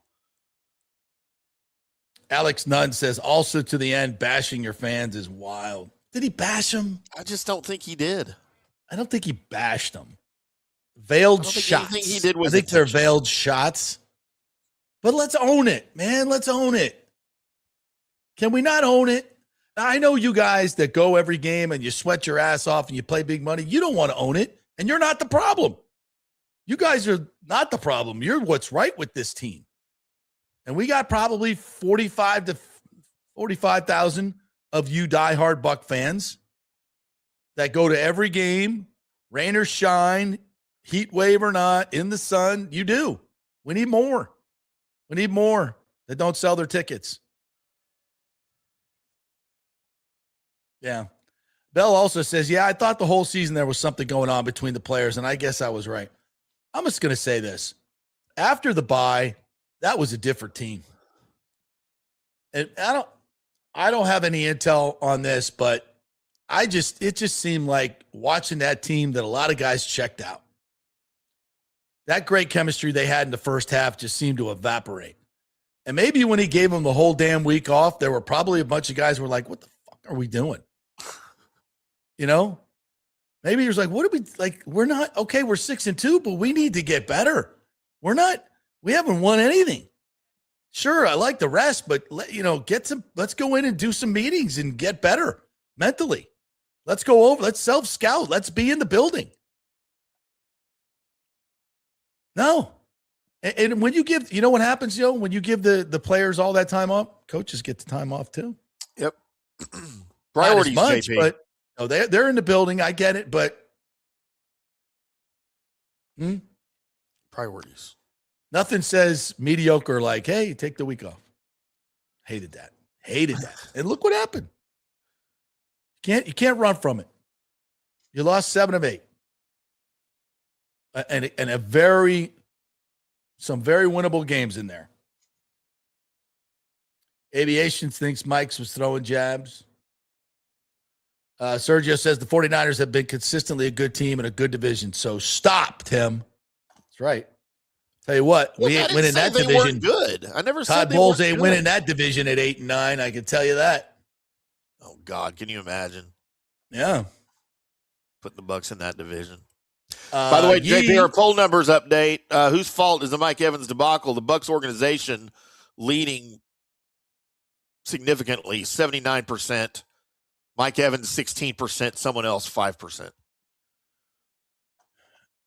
So, look, the bottom line is, look, based on what I said earlier, I don't think Mike did all this on purpose. I think he was just trying to endear himself to the fan base. The words that he chose were confusing for the Bucs fan base, but all that matters is that that's how the Bucs fan base is taking it, right? Whether he did it on purpose or not, his choice of words has now pissed off your old fan base, right or wrong, intentionally or not, and that's all that matters. And I think if he goes, and he puts out a heartfelt thank you from him, not his agent, yeah, it smooths some things over. But again, when you go talk about your new girlfriend in such a glowing way and completely ignore your old one, yeah, he's going to be pissed. Yee1337 says, really, Mike? Can't thank the Tampa fans for loving and defending you against 31 other teams who have been talking trash for 12 years. Ray J gets taken over. Newsflash, we're a transplant city.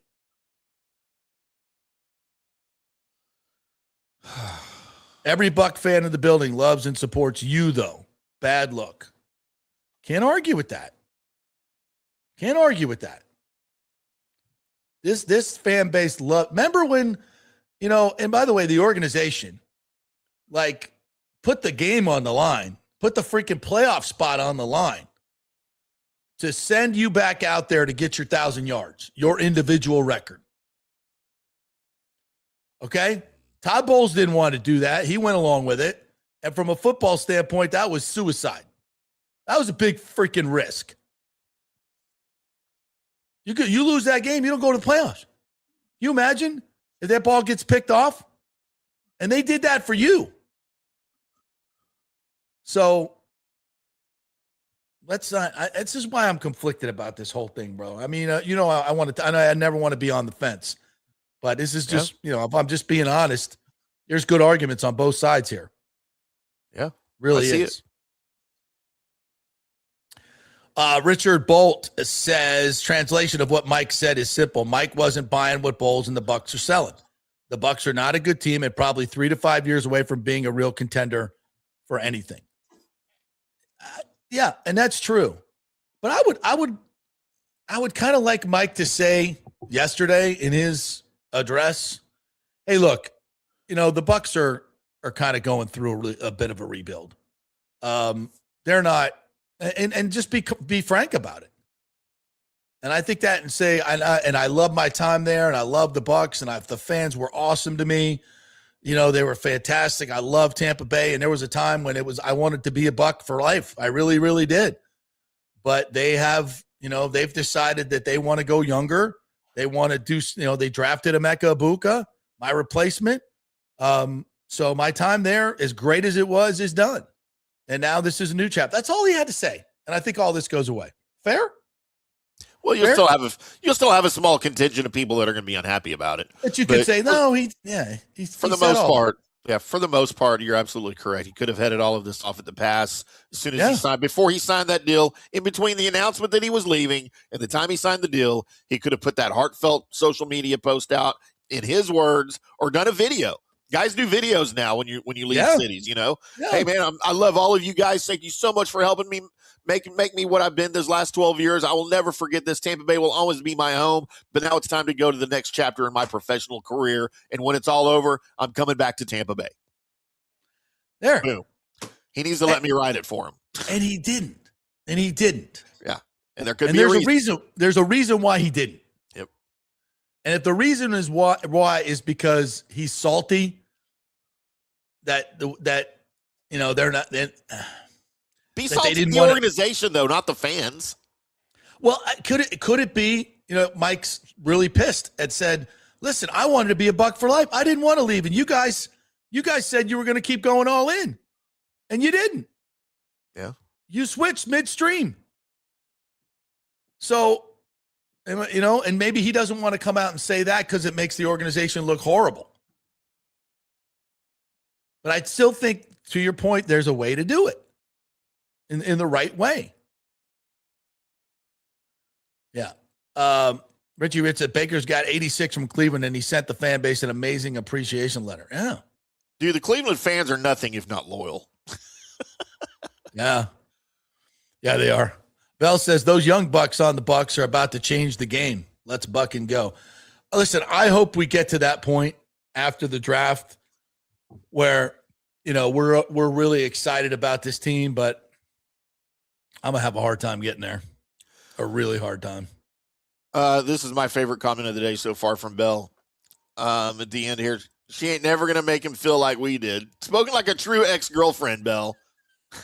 How many times have you been dumped in your life? You don't have to tell us. You got to read the whole thing. It says, listen to me, support group. No matter what he thinks, that new girlfriend, she ain't never going to make him feel like we did.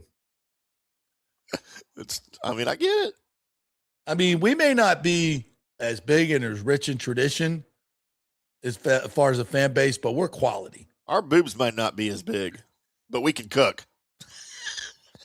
We put in effort. We don't ever fake it. Thank you, Bill. Appreciate that. It's a Friday. Tampa guy says he's 33 with bad hamstrings. We have to focus on defense. True. Ding, ding, ding. But again, that's okay. Are we really focusing on defense? I'm looking at this group of defensive players that we signed. Ashawn Robinson, Elquandre Muhammad, Miles Killebrew. Here's your free agent signings this year by the Bucs. So Alex far. Anzalone. And that top one right there is baffling to me. I still don't understand that. Yeah. $10 million a year to K-Dot. Yeah, but what's the signing bonus? Not much. No checks written.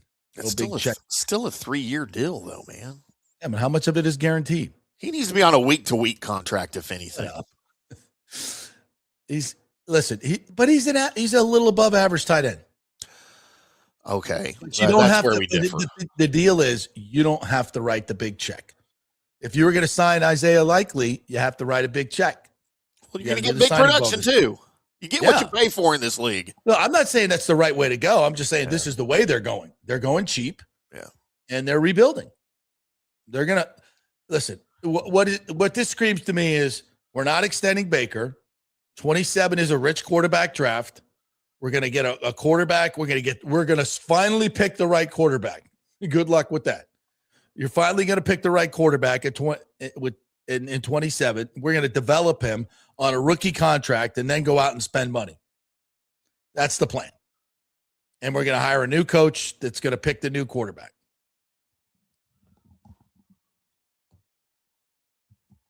We'll see.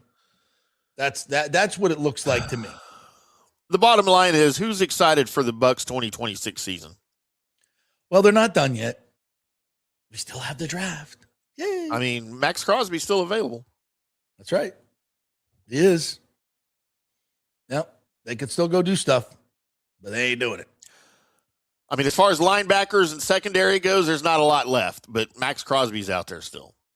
Eddie LeBron says, Hale Brady was only with us for less time, and on his speech, he mentioned us and thanks us. Till this day, he thanks the Bucs. I'm really surprised by Mike.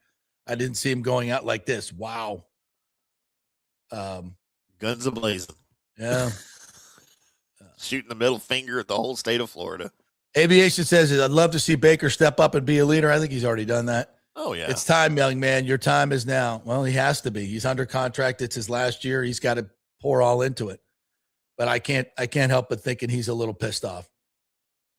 He might not want to re-sign either if he's got options after this year. Rick says Rondé was lucky JP didn't enter the skills competition in Jamaica. He would have swam there from Miami. That's right, I would have. Put you boys to shame. I would have got beat by some skier. I'm going to brag a little. I was an all-pro at every sport in elementary school. Greg DeCruz, good morning to you from Costa Rica, says ownership lacks faith in bowls. That's why they've signed older free agent, 1 to 2 year contracts. Carolina signed free agents to long-term deals. Follow the money. Yep, 100%. Well, Andre, why didn't they fire him? Rondé Barber for president. What's that? Then why didn't they fire him if they lack faith in bowls? Why didn't they? Because they would have had to pay him, bro, $12 million at least in a buyout. They're going cheap. They're rebuilding. They're saving the money for the rebuild. Oh my God! For the stadium. Yeah.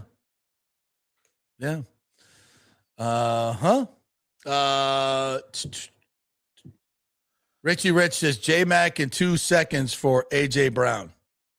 I don't want AJ Brown instead of J-Mac. I don't want AJ Brown. I don't need that headache. I don't need guys like that. Don't forget Rachaad White talked about it too. Yeah. Yeah, the players not hate just it. Mike. No, it's not just Mike.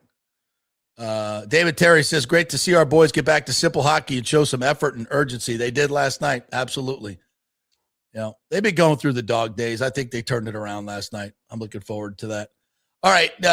This is our most dogged Buck fan. I want to end this with this one from Nathan Elliott. He says, a large portion of the Buccaneers season pass member fan base are fans of other teams. I have Steelers, Giants, San Francisco, Packers, Bears, and many other fans who tailgate and sit around me every single week. But when they're there and their team's not playing, they're Bucs fans, right? They're there to cheer for the Bucs, except for when the Packers, Bears, San Francisco, whatever shows up, then they're wearing that jersey, right? Mm-hmm. It's that way everywhere, man. Yeah, I think most places it's like that. It's probably more of an aberration that places that don't. Vegas is built on visiting fans coming. So, Richard Rich says, did Mike Fabrel was our head coach, we'd be 11 to 12 win team. Let's just call a spade a spade. Rachaad White to the Commanders, by the way. It's not only Mike who feels that way because Rachaad even said it. All right. We're going to take a break. Big O is in the house. We're going to talk a little Rays baseball, WBC, all that fun stuff. So get ready to do a little baseball. There's some serious fallout from the Ken Hagan interview yesterday as well. So we will get to that. We are brought to you by the great folks at Genesis of Tampa. It's a big weekend at Genesis of Tampa because we got St. Patrick's Day coming up. And if you wear the green, you get $500 off. If you buy something green, you get $1,000 off. So if you wear green and buy something green, do you get $1,500 off? I don't know. Go to Genesis of Tampa and find out. And St. Patrick's Day, they'll do something. You could get in the running. Well, you will get in the running if you go by for a trip to Ireland. Go play some golf. All great things going on at Genesis of Tampa here this March. So head on over there and tell them JP sent you. Back in 3. As the Rays enjoy being back in their Tropicana field home this season that was ravaged by Hurricane Milton, Italiano Insurance wants to remind us all how important it is to be properly insured. 40% of you are underinsured. That can mean financial disaster. Let the experienced and friendly agents at Italiano shop your policies for the best price and the right coverage. Italiano saved me over $1,000 on our auto insurance last year, over $500 on our homeowners insurance. They can do the same for you. That's a grand slam. Might as well get a double play by adding flood insurance and business insurance to your portfolio. Cost less than you think, and trust me, you do not want to risk your home or personal wealth. That's a whiff. So step up to the plate and call 813-877-7799 and chat with our all-star agents at Italiano Insurance, or call our Boca Grande office at 941-964-0400. Hey, lots going on at Genesis of Tampa, selling amazing vehicles and doing great things in the community. And March is Gray Bull Rescue Military Appreciation Month. A portion of all vehicle purchases go towards a donation to Gray Bull Rescue, who recently saved dozens of Americans from the cartel violence in Mexico. A great organization. St. Patrick's Day is coming up. Wear green, buy green, save green. Wear green to Genesis of Tampa on St. Patrick's Day, March 17th, for $500 off any vehicle in stock. Buy anything green, that's green in color, the cars, SUVs, you get $1,000 off.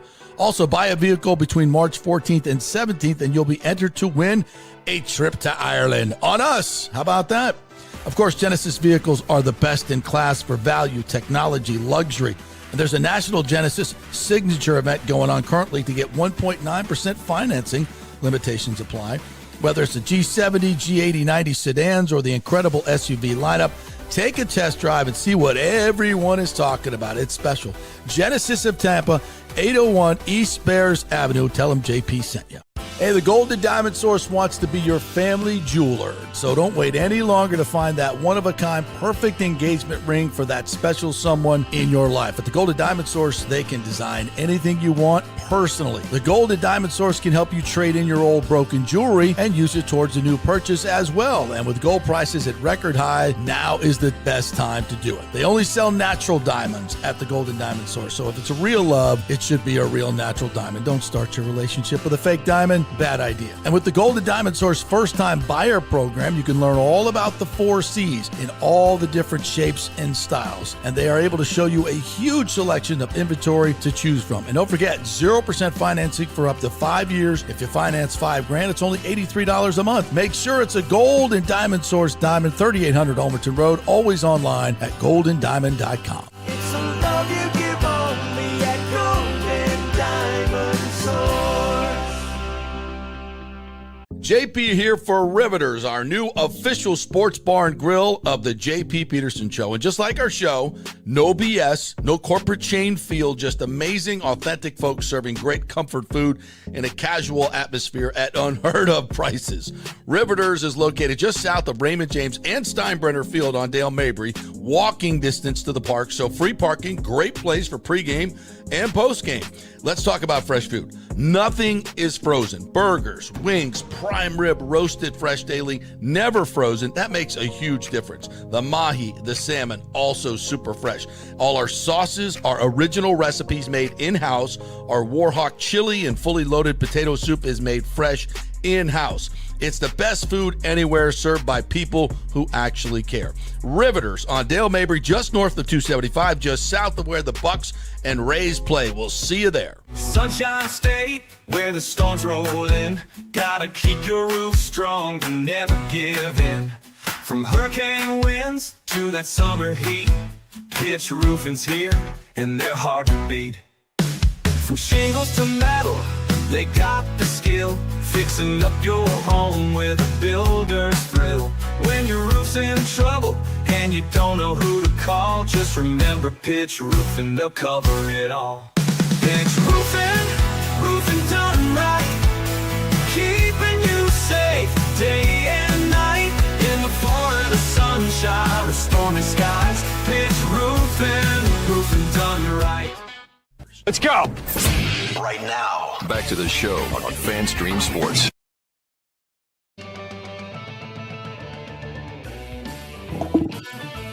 All right, welcome back to the JP Peterson Show here as we roll on. Thanks to the great folks at Third Generation Plumbing. And they also do AC in conjunction with American Standard Heating and Cooling. So if you need a new unit, if you want to use their yearly service, you get for $169, you get 2 visits, and they'll clean out your drain lines, make sure your unit is working at peak capacity. And it's $169. So if you need a new unit, they'll do that too with American Heating and Cooling, American Standard Heating and Cooling. So go to thirdgenerationplumbing.com and check out all the great specials that are going on right now. And if you're looking for a job and you're in that industry, send your resume to thirdgenerationplumbing.com to their email, and great company to work for. Great pay, great benefits, great everything. All right, the big man is in. Orestes. What's up, buddy? I'm good, buddy. Fun week of exciting stuff in the WBC and all things baseball. So you're going down there next week, right? I'm going down there on Sunday and gonna be at the semifinal and final games. Meeting, having a nice dinner with the CEO of Nippon Express, who is the largest sponsor of Team Japan, and they're good buddies of mine. And we're going to be eating at a very, very probably the top restaurant, top Japanese restaurant in Miami by the name of Hiyakawa. Bring me leftovers. Bring me the doggy bag. And I know you love sushi, man. I do love sushi. This guy to my left, I don't know how he is about sushi. Dude, I love sushi. Do you? Okay. In fact, when I was in Japan, in Tokyo, we never talked about that. You know what? I'm going to get my boy Dave Cook, our longtime Channel 8 producer. One of the greatest stories we ever did. And we just had Rondé on. I should have asked him about this. We'll do that next time. We'll do that next week when we see him. Yeah. So Rondé was doing a diary for us. This was the year after they win the Super Bowl. We go to Tokyo for a week. Yeah. And his Channel 8 flies me over there. It was a nice great trip. Unbelievable. I didn't sleep in an hour. And so one day it's like, we're going to go on a sushi place, John. Yeah. So we had a guy who grew up a Bucs fan who was like in the Tokyo Orchestra. Nice. He was like first trombone. I think Josh was his name. Great guy, but he's been living in Tokyo for like 4 years. So he took us around. He was our tour guide. He said, I have got the greatest kind of underground sushi place that you've ever been to in your life. Many of them. Yeah. There.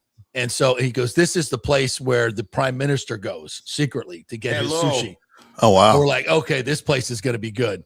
And we put our freaking, the bandanas on. Rondé wearing his bandana. And they bring this boat. Like when I say it's this big, it was a boat of sushi. Mm-hmm. Every piece of sushi known to man, and including raw horse. I didn't know they ate that over there. Yeah. Yeah.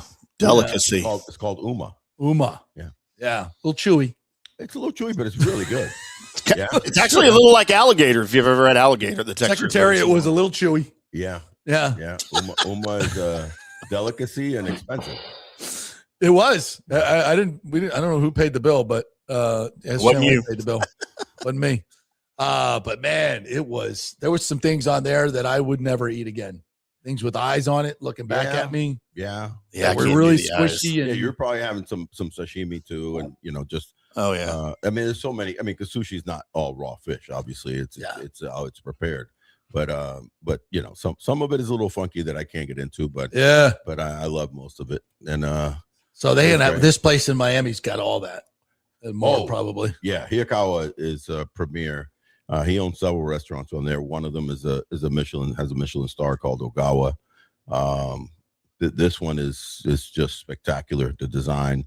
And so we're gonna have a nice dinner Sunday night with the Sacho. Sacho is the head guy of a company and of Nippon Express. And nice. You'll see the Nippon Express on everything Team Japan, mainly on their helmets.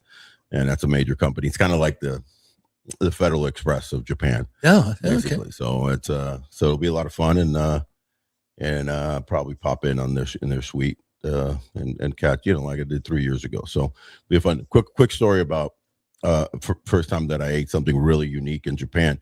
So I get taken out by some of my teammates, and we go to this restaurant in Tokyo, and they bring out this fish, and I can't remember if it was mackerel or I don't know what it was, but it was a big ass fish. And he brings it out and the thing is still flopping and stuff. And I go, oh God. No. He was totally alive. And he had just brought him out of the water, the tank. Yeah. And he goes, and they're like, we're going to prepare that. Turns around, quickly puts him on a slab, turns back around. By the table. Quickly turns back around the fish. And he proceeds to chop the fish up into cubes. And the fish was still like this. And we basically ate a live fish. And I might be out. He sashimi'd it, and obviously perfectly. So you're not. It's still moving. Still moving. As we say with the rare steak. Yeah. And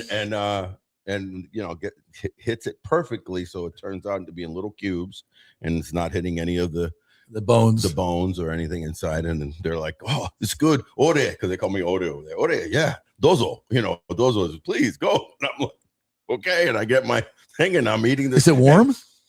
No, it was cold actually, because it was in cold water. And I'm eating it. I'm actually looking at this fish while he's going like this. Oh my God.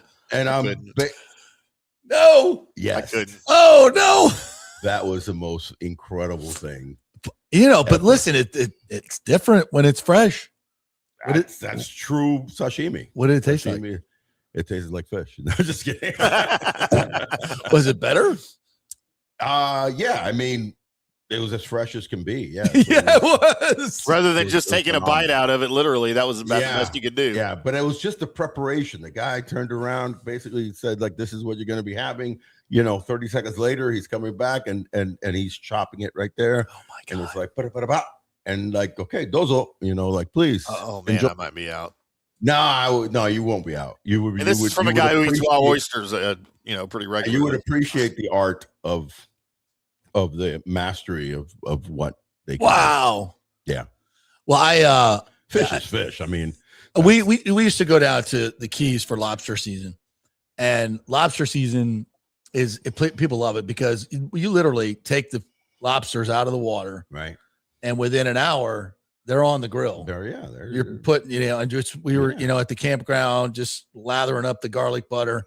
And then you eat that lobster tail, and that's the greatest thing I've ever had in my life. I mean, you can't have it any fresher. It's right out of the water. Yeah. And it tastes different. Yeah, see that I would do that. I don't know about the fish. Yeah. The raw. You're cooking it. I mean, you're cooking the raw lobster. Hell no. But it's, I mean, the weird thing was not enjoying the sashimi because I had already eaten sashimi before. Right.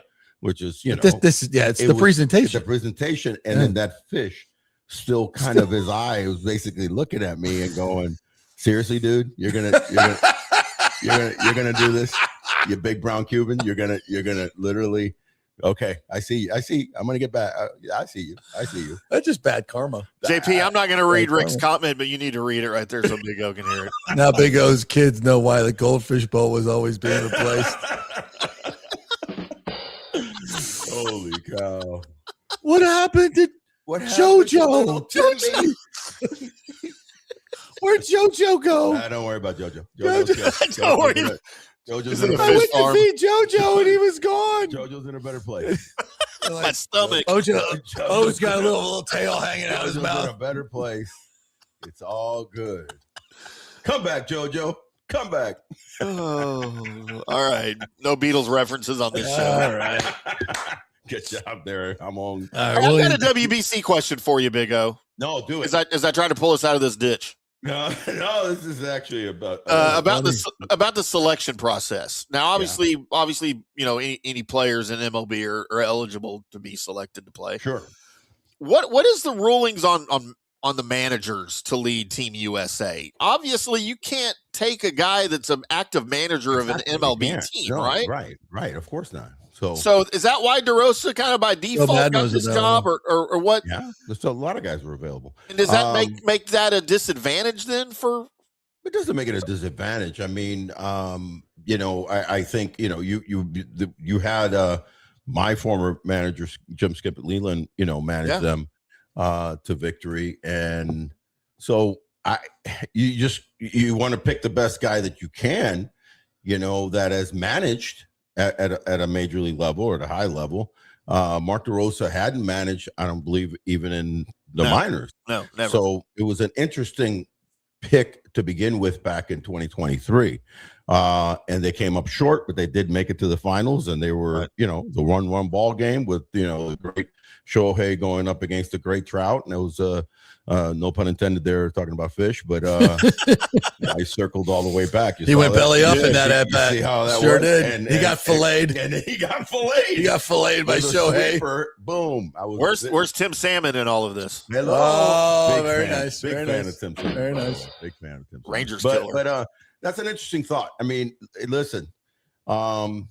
Because you're limited. You can't pick the top 32 managers that are in existence in your country, and not all of them are from America. 30.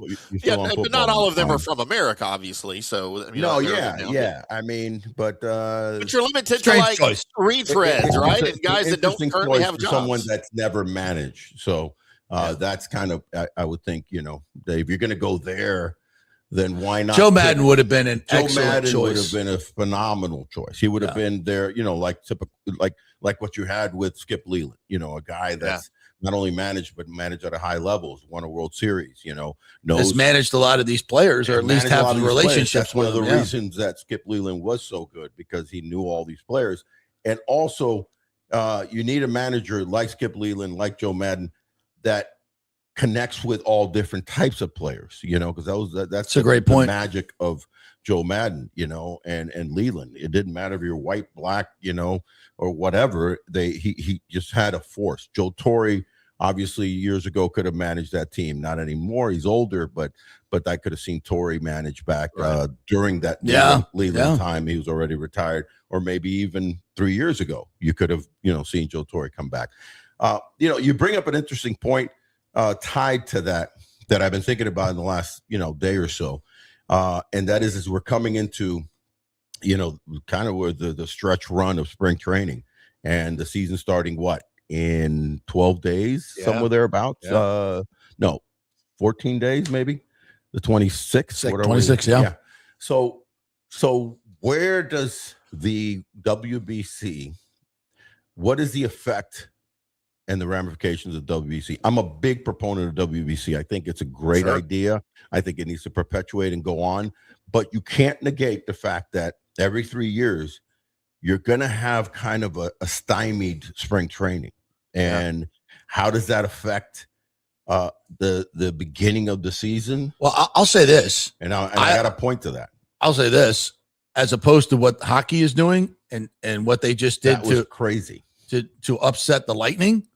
I would rather. How many days was that? It was 20 days. 20 days. Now, the Olympics have to be played at a certain time. Sure. So I think you really didn't have a choice, but I would prefer the same thing. Yeah, I would prefer it be. Well, they were talking about doing the WBC in the middle of the season. I don't agree with that. I think it's better in the beginning. You have to have it in the beginning. Listen, you have 3 times you can do it. You do it now. You do it in the middle of the season in lieu of an all-star game. Right? Too complicated. It's too long. You would have to knock out games, which I've always been a proponent of less games, by the way. Yeah, that's true. I've always been about 154. Let's go back to the old school, 8 games less. Nobody's going to be none the wiser. The stats, I don't care. That's just about money. It's just about money. It's totally about money. And the third time is to do it right after the season ends. Literally, the moment the season ends, you do it, the following week, and you're doing it in the month of November. You got football in the month of you're November. competing with the NFL. Forget about that. And college. Yeah. Forget about just the NFL. You're competing with big time games too. Big time games in November. So you this is the only time to do it. I agree. I'm just saying that it is interesting, and here we are, and maybe hasn't ever been talked about before. It'd be interesting to kind of the study of how the season progresses. When you go back to the nearest one, which was 2023, you had a surprising Arizona Diamondbacks with only 84 wins that season make it all the way as a lowly wild card team. That's true. To the World Series, and you had the Texas Rangers, who were also a wild card team, albeit right there head to head with Houston. In fact, they had the same 90-win season, but Houston beat them in the tiebreaker, and they went to the World Series and beat Arizona in the World Series. When I was looking at the rosters of both those teams, it didn't seem to me, and I just started thinking about this yesterday, so I haven't done a deep dive, but it definitely Arizona did not have many players that played in the WBC. So you think it kind of took a little starch out of them? Maybe. I'm just saying, you're starting to play meaningful games a month earlier than you would have. Yes. So your season is essentially 7 months long. So if you have your whole crew pretty much, all through spring training, and now the part of the deeper dive that I got to take is how did Arizona start out? Even though they only won 84 games, but did they, was there a point in time, were they But fresher? I mean, we're talking about, I don't know. How many total games do you play even if you go to the final? 7? I think it's 8. 7 or 8 games. Yeah.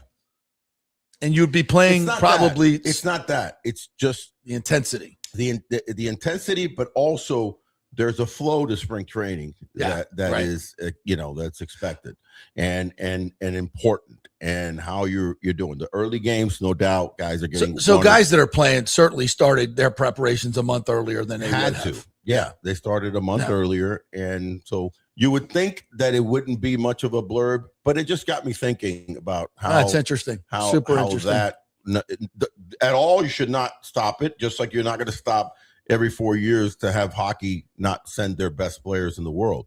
You want this to be the best player. In fact, this is the first 2026 is the first WBC where you truly have the best players in the world all coming together. Yeah. So that's made it much more enticing, much more. Well, I'll just say this. I mean, these games are incredible. They are. I can't. Yeah. Not just the big four.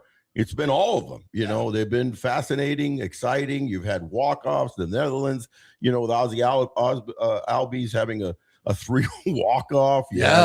You had so many. Soto the other night. You had the kid Camaro's Contreras, who's 17 years old.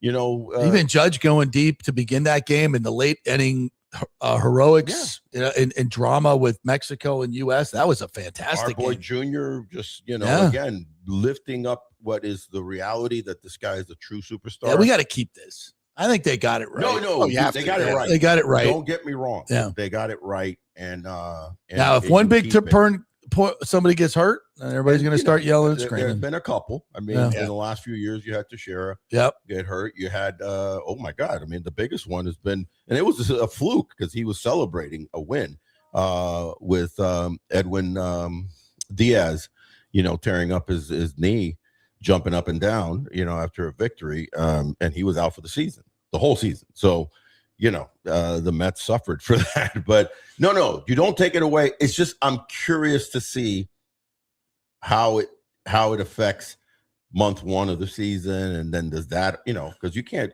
shit around in April because it costs you in September. No, it don't matter. It's a fascinating thing, you know.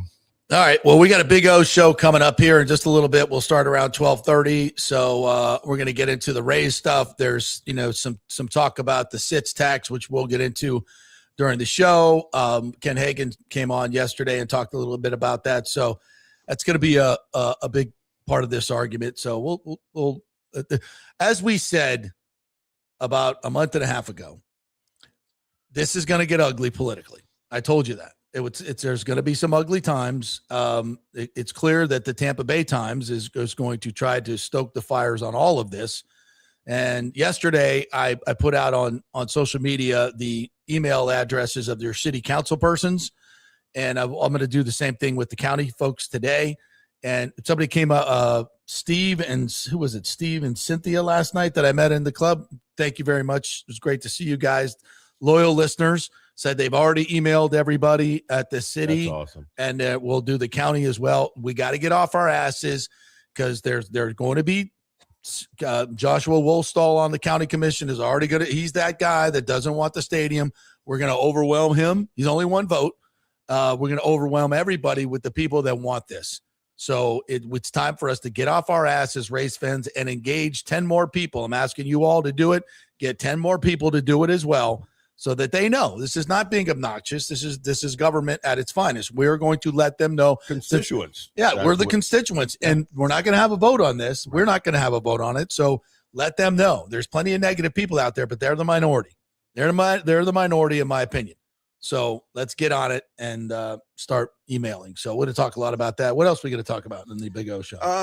There's a kid that Yoandres oh goodness, I forgot now his last name here. Gomez, the Venezuelan kid. That's interesting because there's a couple pitchers from a team from the WBC that have pitched once and left. Obviously, Tarek Skubal, the best pitcher in the world, went back to the Tigers. He said he was only going to do one start. We got a kid, Yoandres Gomez, the Venezuelan, who pitched once, and he's opted to not move forward, and he's coming back to the ranks, and he's back at camp with the Rays because he's a key guy. No options on this kid. Really electric arm, and it could be a reliever that could help, especially with Uceda down. So he saw the opportunity to let me get back into camp. You know, there you go. A dichotomy of what I'm talking about. Yeah. You got it. You know, so he's back into camp, and he could be an integral part and an integral arm in the middle of that bullpen.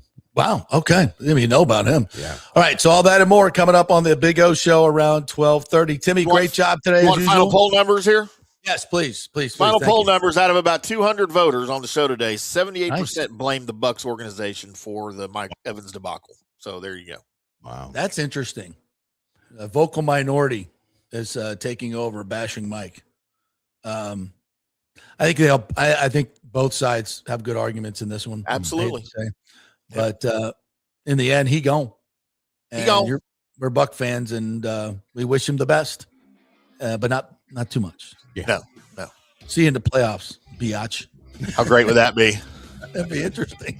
Be very interesting. Tampa Bay home game. Oh my Lord, that would be interesting. I don't think we're making it there, but we'll see. While they play the games, let's go. Have a great day, everybody. We'll see you in a little bit on the Big O Show.